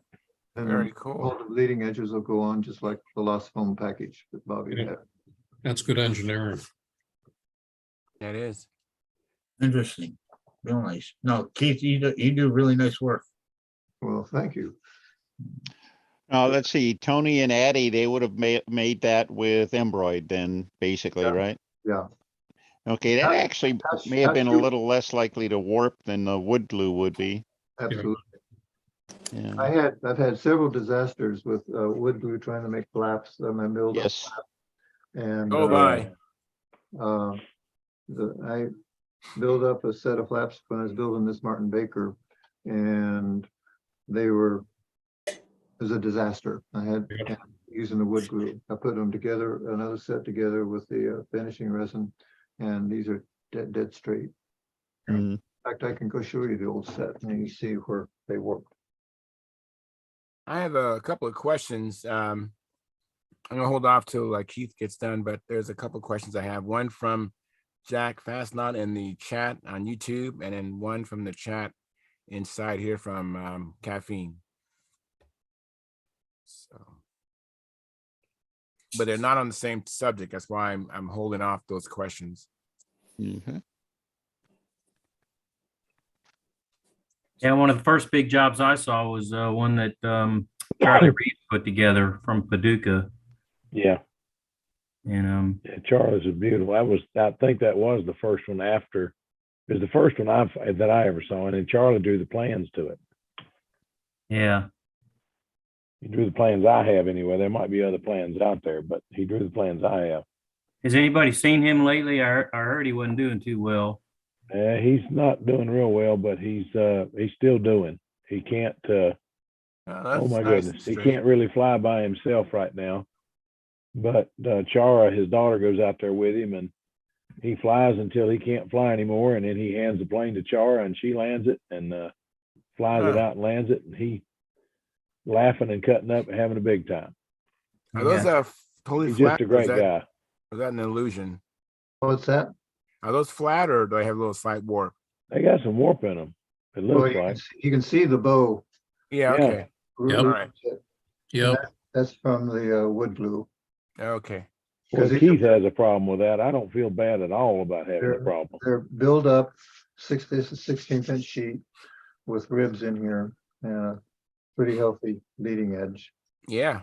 In here, but that's for the hinges are recessed in there, where the pivot point is like a 1/4 inch or more inside the leading edge. You use the Robart hinge points? Yes. Okay. And these I use the big ones. On the flaps. Yep. Yeah, those are pretty big. Yeah, but they work well. I'm gonna have to order some of those darn things. I'm trying one And time. this is the cutout, of course, for those boost tags. Yeah. But I could have put this thing on the wing, and because the wing was straight and the hinges would make it tend to be straight, but that would be putting force there on the hinges that the hinges shouldn't have to take. So we built a new set of flaps. Very cool. Thank you very much, Keith. There's a different subject that's coming up. Let me see here. Are you finished, Keith? Yeah. Okay. I have a question from Jack Fastnoff. I'm gonna get that first, and then I have a question from Caffeine. So Jack, his question is, hello all. The Aries, the Argus, and the Cobra are so similar. Can you experts offer ideas about what the difference is, good or bad? Well, the Argus came first, and it was not meant to turn. That was actually built to fly the old time pattern, more or less. And then he came up with it. That thing went to the World Championship and won. They gave it the honor of calling it the most beautiful model airplane in the world. Wow. And that was Steve Woolley. And then Steve went and designed the Cobra, which is the more modernized version of it that turns beautiful. I have one. Well, I don't have it finished, but I have one only because I saw a few of them fly, including Paul Walker's, and they fly so well I had to have one. So anyway, but the Aries is Billy Werwich's airplane, and that should be enough said. Billy just I wonder if Billy ever built a dog. I'm sure he did, but I sure don't know anything about it. But the Argus predates the other two by a few years. I don't know how many, but the Argus didn't want to turn a sharp corner, or that's the story I've heard. That was the reason that they say they redesigned it and designed the Aries and the Cobra, because one of the guys on the East Coast, and I can't call his name right now, flies an Argus, and it does turn a pretty good corner. So who knows? It didn't turn well enough for those guys, and those guys were pretty, I mean, about as perfectionist as you get, but as good a flyers as you get too. So, hey, Phil. Yes, sir. You said you were wondering if Billy ever built a dog. Yeah. I think one of his Junos, and he actually fessed up to it in that video that him and Bob did, the man in his museum. Yeah. So he said he built the Juno, and he said no matter how many times you double check, he said you'll always sometimes will get past you in the build process. So he thinks he had a, I don't know, misalignment in the wing or something, but he said that plane never did pan out. One of his Junos. Yeah, it was that very, very colorful one. Yeah. I tell you what, I did not know that it was sketchy. It was a pretty airplane. It was on the cover of the magazine with the other one. Yeah, I think that's the one he said that he tried to do in the Dayglow colors or whatever that. Yeah, that was it. That was popular. Yeah. That was it. Yep. Funny thing about those Dayglow colors. One year we went to the Nationals, and everybody had these Dayglow colors: bright orange, bright yellow. You know, it was really everybody. It's several guys, especially I call them the SV crowd, had the Dayglow colors. The next year we went back, and those airplanes were white and pink, and it wasn't because they'd been repainted. They just faded that bad. Those colors didn't hold up. But it was funny. I thought it was hilarious, but they were just so beautiful the first year. And the second year, the bottom of them is still yellow and orange, but the top of them is pink and white. It was bad.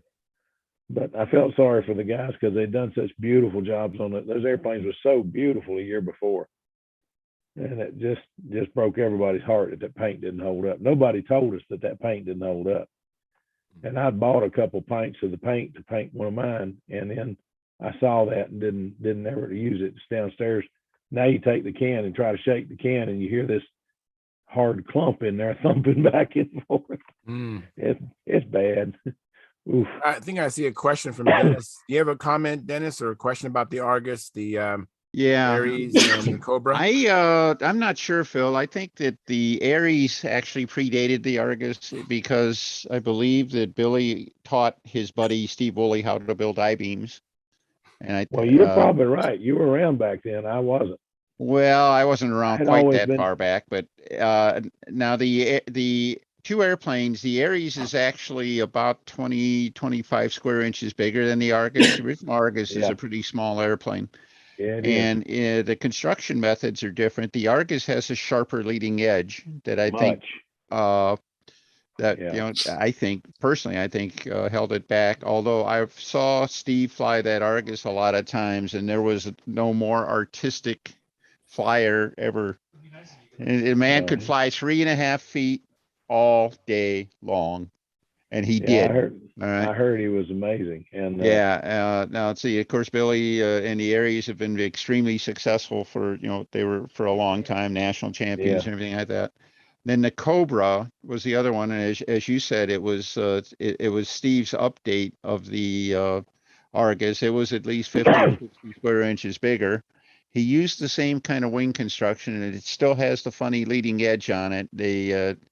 They're real sensitive that way. If you build it right, I think you can get enough roundness into it. If you don't, you end up with a sharp leading edge and a very hard to fly airplane. I built one that way, and I could not make it work until I actually replaced the leading edge, rebuilt the leading edge on the airplane after it was already built.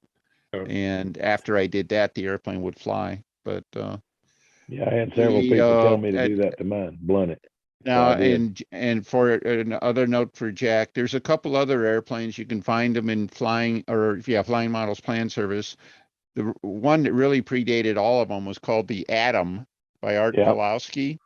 And Yep. he was a national champion and a Walker Cup champion with that airplane as a senior, I believe. And that predates the Aries.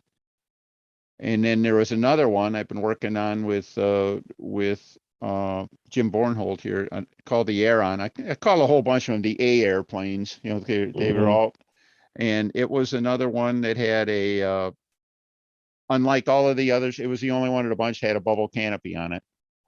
But big styling cues and stuff, they were all very, very similar. Similar wing tips, similar stab tips, similar fins, and everything like that. Some differences in size. The Aeron was, again, a little bit smaller, around 525 squares when the Aries was like 545, I think, something like that.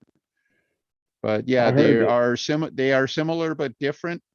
And then also there is differences. The Aries had a swept forward leading edge.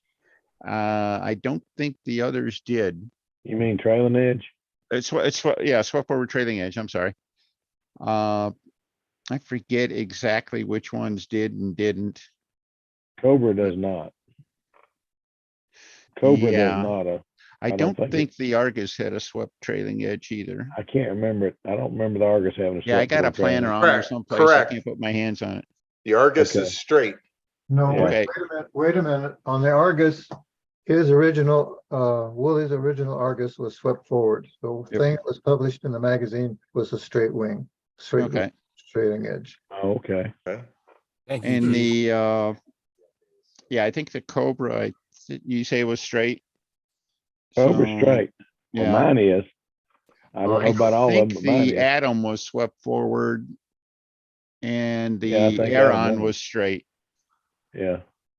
But I have heard, and I don't know if it's true, maybe y'all can tell me, but they said Billy was flying Barnstormers and he saw one of these Detroiter wing airplanes crash and went over and inspected the wreckage right quick and learned from inspecting the wreckage how to build an I-beam wing.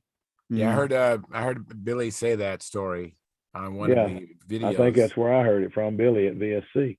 Yeah. And you think about it, the guy goes over and sees the wreckage of an airplane in a building style he's never seen before, and is sharp enough to figure out how to go home and build that darn thing. Yeah. Design his own airplane, and it come up with something as popular and as good flying as the Aries. I mean, I've always called Billy the man, and I'm telling you what, he has earned that. Yeah. I'm not sure that he was working in a complete vacuum on that either. There was some knowledge being transferred back and forth. They weren't real, the I-beam style of construction was originated in Detroit and actually in a Parks and Recreation operation. And I think the reason they did it is that you could build a full-size stunt plane, and the ribs took you 2 sheets of wood. All right. And that's all it took. And the ribs were very easy to build, easy to teach kids how to build and stuff like that. And they built a whole mess of them. Stunt planes, they built combat models and everything else using that same basic standard. Absolutely. And one of the Berkeley Interceptor profile. That sounds familiar. Yeah, that was based on Rod Ferris's combat model. Wow. There is a fantastic set of articles again in flying models. Fred Carnes wrote. I'm sorry, Keith. The combat ship was Lancer. Lancer. Yeah, the Interceptor was the other one. Yeah. They had two. Yeah, the Lancer. A gentleman named Fred Carnes did a fabulous, I think it was 3-part series on the I-beam wing that was really a lot of all the history on it, who showed who taught who what to do and things like that. And of course, I'd love to Billy read was that article. spending a lot of time with Roland McDonald, and Raleigh was building I-beams of Detroit, and I'm sure some of that rubbed off. I'm sure that that Roland had some influence on that. So If somebody's got the Stunt News or the Flying Models magazines back in the day, why, I can tell you where those Fred Carnes articles are. yeah, I've got the set aside here someplace. I scanned them in. I got a set of the articles that I keep myself. So I suppose if I was a really nice guy, I could share it for anybody who wanted to see it. But let me welcome John Miller. If I did that, then Mark would have to change his opinion of me. So. All for crying out loud. Yeah. Let me welcome John Miller. John Miller joined us lately. Thank you, John. Appreciate you for coming in. Hey, Santa Claus, thanks for taking Santa. time off from your day job there in it. So. And I have another question. This is a different subject. This is by Caffeine. He says, question, I wonder why take apart control line kits or ARFs is hard to find. And if I can find one, the design is very limited. That's just, they build so heavy. It's 4 ounces heavier. The best I've been able to do, it's 4 ounces heavier than the comparable model in a one piece. And that, for a lot of designs, just takes it from being a competitive model to being a also ran. Mm-hmm. Thank you, Phil. Appreciate that. And also Gordon Delaney just joined us. Thank you, Hey, Gordon, Gordon. for coming in. Gordon. Good to see you, Gordon. Busy down in my hobby room. You was busy down in your hobby room? What was you doing? Reloading bullets. Oh, okay. Oh, Lord. Are you going to a contest or something? For reloading bullets? Yeah. I don't. Oh, I just shoot for fun. Okay. Very cool. More than welcome, Caffeine. Yeah, Caffeine said thanks, everyone. Hey, Gordy, there's going to be a package in the mail for you in a couple of days. Oh. Uh-oh. Be sure you take it outside to open it. Yeah. Hey, Gary, do you remember seeing Steve Woolley fly his Yes, I did. And and did you see him fly the other one, the Cobra, as well? I don't think so. Not the Cobra. Very cool. I think I built an Argus. Mine's front leading edge tapers back. It's not straight. No, leading edge. Flap line. Not the leading edge. Oh, the flap line. Okay, flap line straight. Yeah. Yeah. No, I was real disappointed. I built that Argus from the magazine plans. And then I started looking at the pictures. The flaps on the real one that he had in the magazines, definitely you could put a straight edge up there. They were swept forward. Flaps were. Yeah. Yeah, I think that helps in the wind, but I don't think it really. I don't really see a detriment to it, except it makes a little bit of bind in the flap horn if you're not careful. But all you gotta do is put 5 degrees in the horns, and you got it most times. You don't have to do that. You can put a straight horn on them. Well, you can use Lucky Box, yeah. No, without a Lucky Box. I called Warwich about 3 times because I was worried about that problem. And he says, just stand straight across there in the center section, and there's enough movement there. They'll work just fine. And so I did it, and they do work fine. That was on my Colossus. Yeah, that's the way the Bearcat is. It's not sanded all the way across. It's just grooved in where the horn sets in enough. It's flat because it really doesn't have to go that far in, 3/32 or so. And it took all the bind out of it. Yeah, every time I call him, he'd start laughing. Yeah. I have a question. Do you guys always glue the flap horn into the flaps? I mean, even if it's not going to be removable, do you always glue it, or do you make it so that it can move about a little bit just to minimize the binding? I glue mine. every Okay. single Yeah. time? I glue it, Binding I is glue the it, but I problem. glue it at the back end. Binding is the problem. Yeah, I don't always glue it where, if you think about it being into a tube, you know, into a tube, Mhm. a couple of inch long or something. I Right. don't always glue it where I never glue it where the glue goes all the way into the tube, but I want to seal up the end so that fuel don't get in there and mess up my wood. Okay. Thank And you. I will, most of the time before I try to put the horn in there, you've got everything together and you're ready to put it together. Take CA and drip in there, just get really good and soak it. And then if you have to, okay, it fills it up a little bit. Take a drill bit and clean it out. Just do it by hand. Don't put a drill on it. Do it by hand and just clean it out. Okay. And then put it together. But just seal up that end where the fuel don't get in it. You'll be fine. Where's Mark Wise showing? He's showing an Argus kit? Yeah, it's actually a beautiful kit by Wind Dancer. Yeah. Oh, very yeah. cool. 50 He inch was wingspan, I-beam. He built some beautiful kits. He really did. It I even really has liked it. he has leather fillets in the kit. Yep. Yep. Just a beautiful airplane. I have a Playboy kit that he did. Yeah. So we were talking about that before. Nice, nice. Thank Beautiful you for kit. sharing. One of these days I'll have to build it. I've Be got a interesting- 40. be I've got a interesting- 46 laid back for it, but if I ever get around to building it. It'd be interesting if the plans on that kit show a swept forward flap or a straight flap line. Oh, I don't know, but I'll go get it and find out. oh. I'll go get it and see. Oh, hey, Oh, what time is it? hey, Phil, I wanted to show you something. Okay. That Focke-Wulf you talked about wanting to do. Yes, sir. I still want to do it. Your Looked at elevator, the plans today.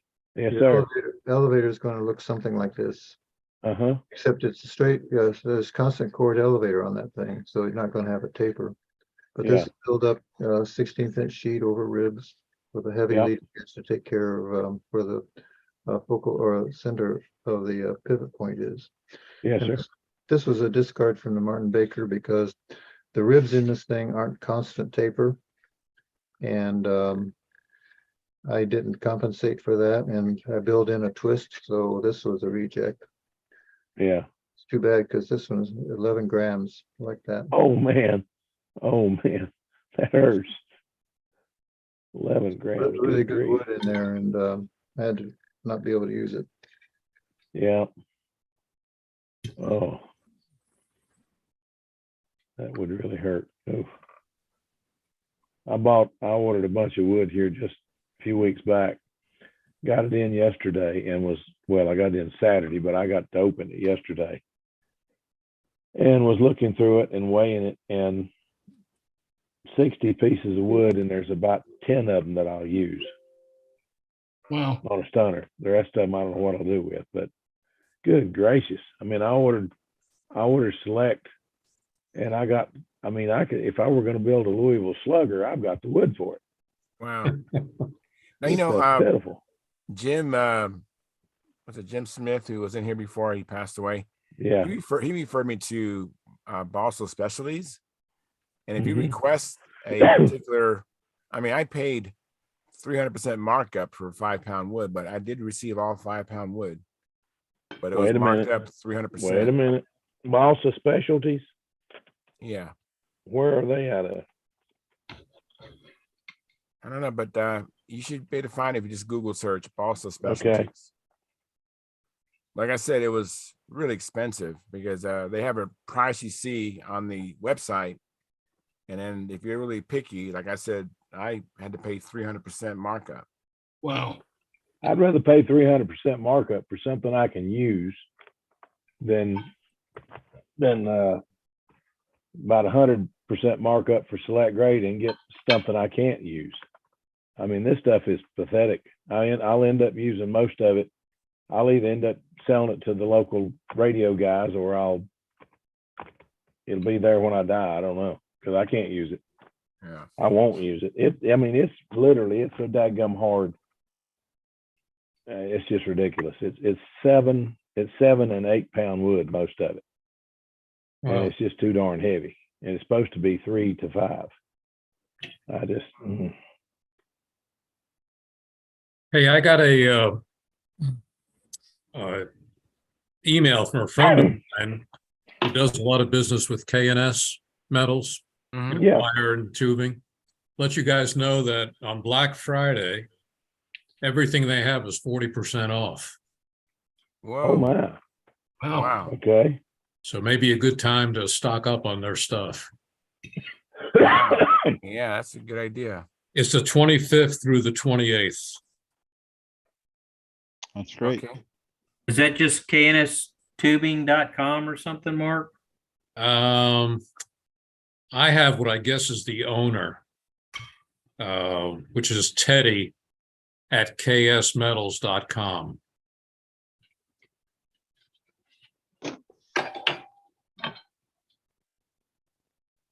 Free shipping on orders over $30. Says everything they have. Does anybody remember, and I'm embarrassed by this because I can't remember. I have CRS and I admit it. I know this week we can order the batteries for 50% off, but I can't remember where to order them. Is it Thunder Power? Thunder Powers. Is it Thunder Power Direct? Is that what it is? It's Thunder Power RC. Okay, thank you. Thunder Power RC. Okay. I need some battery. I went down from 5. I'm only have one good battery left. So I'm in the market for some batteries. Thunder Power RC. Okay. Or call up and ask for Kip Quinnett. Who? Kip Quinnett. Good guy.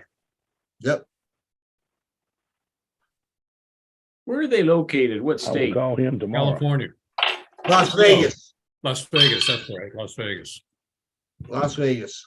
Thunder Yep. Power's right here in town. Well, how about that? That's thunderpowerrc.com. Yes. Yep. You know, I thought it would be a good idea to have a section maybe on Stunthangar where everybody orders different stuff. You know, it's always, you know, where do you get this? Where do you get that? And I know Google is a tool that is out there to use, but it doesn't always take you to the right spot. Yeah, this is true. John Miller has raised his hand. John Miller, what you got? Oh, I just want to let you know I can finally hear you guys. I had to change over from my laptop back to my desktop, and I didn't have any sound, so I couldn't hear you before. Oh, so before I was welcoming you, I said, "Welcome, John Miller, for coming in." So, Well, I hated the fact that I was ignoring you because I didn't know you said that. no problem. No problem. How are you, Santa Claus? I'm doing well, and you? Doing great. I'm finally getting over this silly bug. You sound a I said little it's- better. Yeah, I said it's. They told me it was this. They told me it was that, and they test me for everything. It's viral bronchitis. Oh. And I got it. I finally figured out where I got it. I couldn't figure out where in the devil I go to get viral bronchitis. Mm-hmm. But the guy that teaches me fly fishing, trout fishing flies, how to tie trout fishing flies, came in with it the other evening, and he was trying to explain something to somebody and pulled his mask down for just a minute, but he was standing right behind me, and that's got to be where I got it, because I wear a mask all the time, and I had taken the thing. I was sitting there laughing, and had pulled it up to take a breath, and just one of those things. I mean, you pull it up at the wrong time. But he had shown me where that the racetrack, where the guy went around the racetrack and was hitting the wall using it like bumper cars all the way around, and got in the chase by just destroying his NASCAR. But he got in the chase. He passed the guy he needed to pass. Wow. I'm not a big NASCAR fan anymore. I used to be. I used to could tell you, give me a car number, I tell you the crew chief, the driver, the motor, the sponsors, everything, but not anymore. I don't care anything about it anymore. They said when he was going around that, he almost blacked out because speed so fast. Keith Trossel saved me. Keith Trossel, help me. Keith Trossel, get back to help us get back to model airplanes. Yeah. Hey, I put, Well, Mark, I was gonna ask you, my father said we're having a hard time with logging in on Pampa. Is there a reason for that or something? We got Logging in where, on the website? Yeah, No, not that I'm aware of. Do you have a password? my father does, and he says it's not letting them access into it. So that's what I was gonna ask you about that. Well, I was gonna ask about that too, because I had a problem. I was actually trying to join the other night, and I was not able to get through, but I'm gonna try. I'll keep trying. If nothing else, I'm stubborn as heck. Well, I'm under the impression that on the site you can reset your password. Because if you don't have your password, you can't get in unless you apply for a new one. Okay. Okay.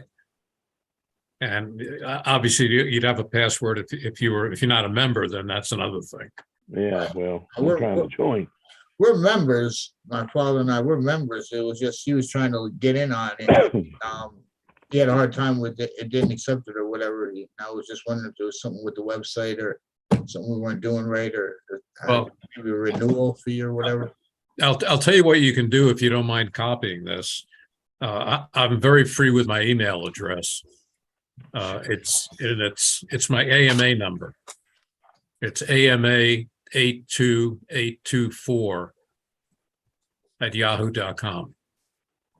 Okay, AMA 82824 at Yahoo. And just make sure you put your name on there.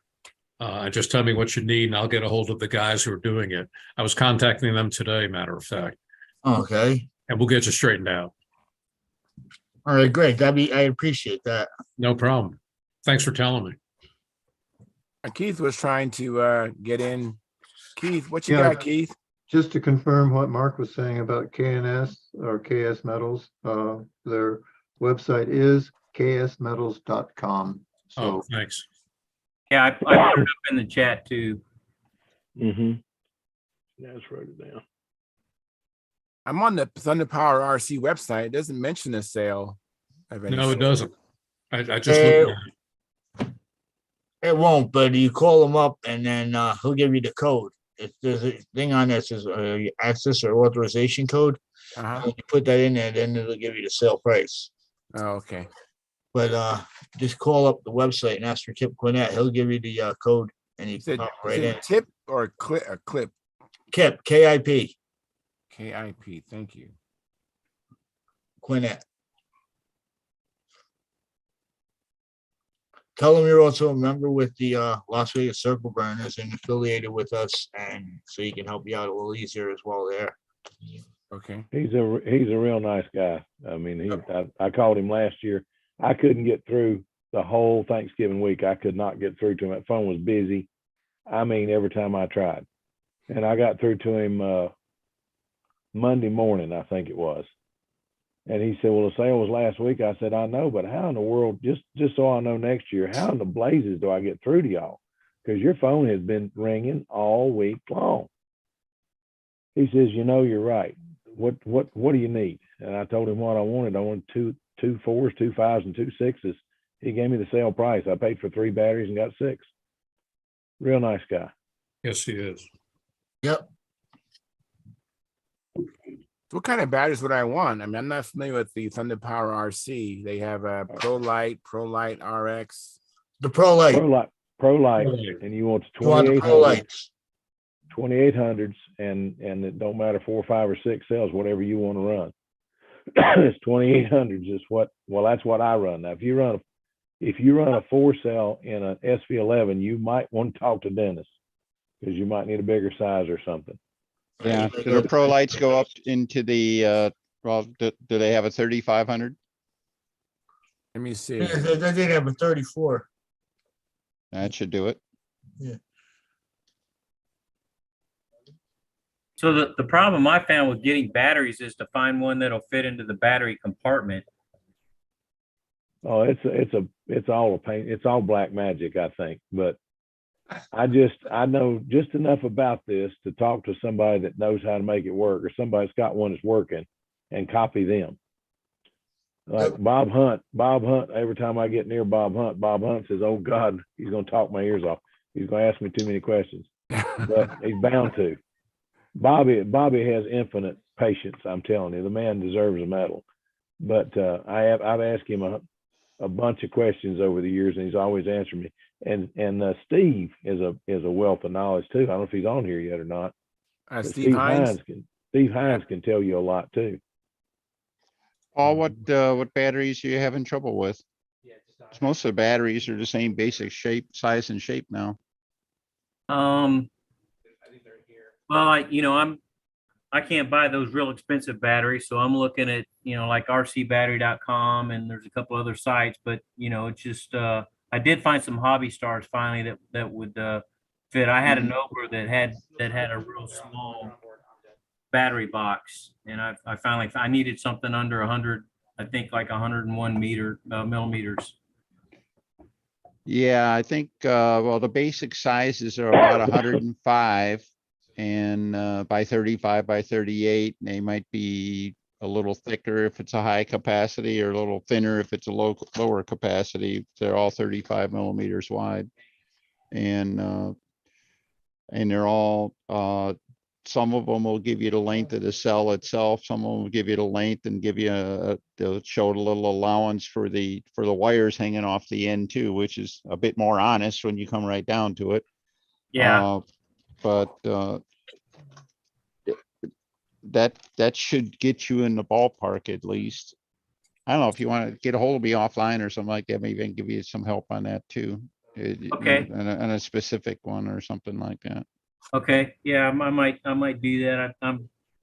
I'm fixing to start flying a Shrike right now, and I've got 3,300 4S batteries. You think that's going to carry it? What's the Shrike? It's a Randy Smith design. It's like an SV. Okay. SV26. And what's it? What kind of motor and what's the airplane weigh? What prop are you going to use? I'm using the wooden Exor prop, 12.6. All right. And if it's an SV, is it like 65 ounces or something like that? I haven't weighed it, so it doesn't feel like a Porker. Mm-hmm. What motor are you running? It's a 35. It's a Cobra. 3515. Probably 15. Yeah. No, it's a 3520-12. Wow. KV is 820. Okay, it's a 4-cell motor, possibly 5-cell. My word, that's gonna be a lot of power. Ooh. Yeah, it'll be fine. Well, on a 12.6 prop, it's not even going to be working. No, heck no, it ain't gonna be working. So I got mine on a 3515, and it. I don't know. I think I'd be looking for a 3000 anyway. Yeah, I got a 4-cell 3000 mAh. I think it's a 30C. Yeah, that should be enough. That ought to be plenty. It's the Hobby Star. Mm-hmm. If you're thinking about batteries, now remember what we said this week. Those Thunder Powers are half price. So they'll be, you buy 50, it's $56 or $58, something like that, but you get 2 for that this week. Yeah, but you gotta call this guy to get the number or something, or get the code. That's not a problem. If you got a cell phone, just give him a call. It's no problem. Get online and get the number and give him a call. And like I say, he's real nice. He'll work with you. I don't know if he is himself a modeler, but he sure tries to help the modelers. All right, I might do that just to have some extras on hand. Now, you won't be sorry. They work great. I've got guys locally that bought the inexpensive batteries, and they're asking me, when do we go buy those batteries like what you got? I said, well, now, this week is when you buy them. So I every year I buy 2 of each size. This year I'm not going to get 5s because I'm not running. I've got 6 brand new 5s downstairs I've never run. So the new airplane is going to be a 5-cell airplane, but I've got 6 of them. So I'll get two new 4s and 2 new 6s because I've got some of those that have got many miles on them. So we'll see. I might get some smaller ones for my grandson's little half A. Yeah. Yeah, I haven't gotten into those yet. That's something else. I'm trying, instead of trying to fly every class, I'm trying to cut it down and try to specialize in a few, and maybe I can win some trophies. Because this last year I tried to fly everything, and then I went to the contest and got so dizzy when I did the overheads, I just said, well, okay, this is a new experience for me. So work through that, and then I'll work on some of the other classes. It's getting old business ain't for wimps, I can tell you that. Amen, brother. Yeah. Hey, Gordy, Yes, sir. how you doing? Oh, getting around, not real hot, but I'm getting around. Well, I wanted to say hi to you. I hadn't talked to you for a while, so. Well, it's good to see you. And I'd like to stop you when you're asleep sometime and cut that beard off for you. And the man with the goatee said, what? You have some very disappointed kids if you did that, Gordy. Yeah. I mean that. Gordy, are you recovered from your injury you took? You had a real bad cuts on your hand. Did you Well, completely over that yet? It's healed, but when I try to use it and stuff, it still hurts there, you know, the finger. And for some reason, a section of that feels like a piece of plastic or like you put CA on it. Oh, yeah, the feeling hasn't come back yet. Anytime I try to use it for anything extraneous and all, it lets me know I shouldn't be doing that. But it looks okay. It looks a lot better than what I thought it would look. Yeah. Good. Yeah, well, probably hopefully, just the time. Time, yeah. Yeah, just remember not to put your hand in that bologna slicer again. That's it. Well, I couldn't. Wow. I did it. You know, I started both engines up on the little twin and set the battery and that on the ground and turned around and reached right through the prop. I called myself a lot of nasty names that day. I'll bet. You Yeah. idiot, moron. I know. Don't imagine. My vocabulary got kind of small after that. Yeah. I was talking to somebody the other day, and they were asking me how in the world, I can't remember where this guy was from, but he called me. Somebody gave him my phone number. I don't know who, but anyway, he called me. He says, how in the world do you get your hand out of the way of those big 60s the way you did at the contest? And I'm trying to figure out, when did he see me start a 60 at a contest? And I guess he had to be talking about, I went down, helped another fella and started his motor for him. He beat on the thing until he was just wore out. So I walked over and told him, let me beat on that thing a minute. And what I did, I took his battery off and put my battery on, and I flipped it backwards about 6 times and put my battery on, flipped it backwards one time and it started. The battery was dead. But anyway, he says, how do you get your hands out of the way of them big props? I said, it's not the big ones that'll eat you. I've got a lot more scars from 049s and 15s than I ever have from the 46s and 60s. It's I mean, that's the big thing is just be mindful. This thing will hurt, and the bigger they get, the more they'll hurt. I tried to start a Tiger 60. First time I tried to start a Tiger 60, I had never used a starting glove in my life. And I went to flip a Tiger 60 and flipped it through over Tommy's house down the basement. And that thing popped the back of my fingers. I used a starting glove for a long time after that before I learned to flip backwards. Boy, that thing hurt. Good Lord. I bet. So well, I use a rubber hose on my finger when I flip my Stalker 81. Trust me. That's what I use. You know, the one thing I use from tune pipe days is the piece of connector that goes between the manifold and the tune pipe. I put that on my finger, and that's what I flip with. Yeah. My fingers are too big for that, but I have a rubber hose. I got that at a hose shop. Oh, look at here. Dennis got something. Let me see here, Dennis. Yeah, that's it. 1 second. Pushing buttons since 2009. All right. Yes. And now my fingers have their there's smooth girlish contour again. All right. Ah, So nice. Oh, Lord. Nice. no more dishpan hands. No more. You know what I enjoy anything. the most about it? When I come home, my wife don't point upstairs and say, go take a shower. Yeah. Yeah. Smell like castor oil. Yeah, well, That's true. And Robert Gore came in. Thank you, Bob, for coming in. Hi, guys. Hey, I made it before Hey. you all went to bed, barely.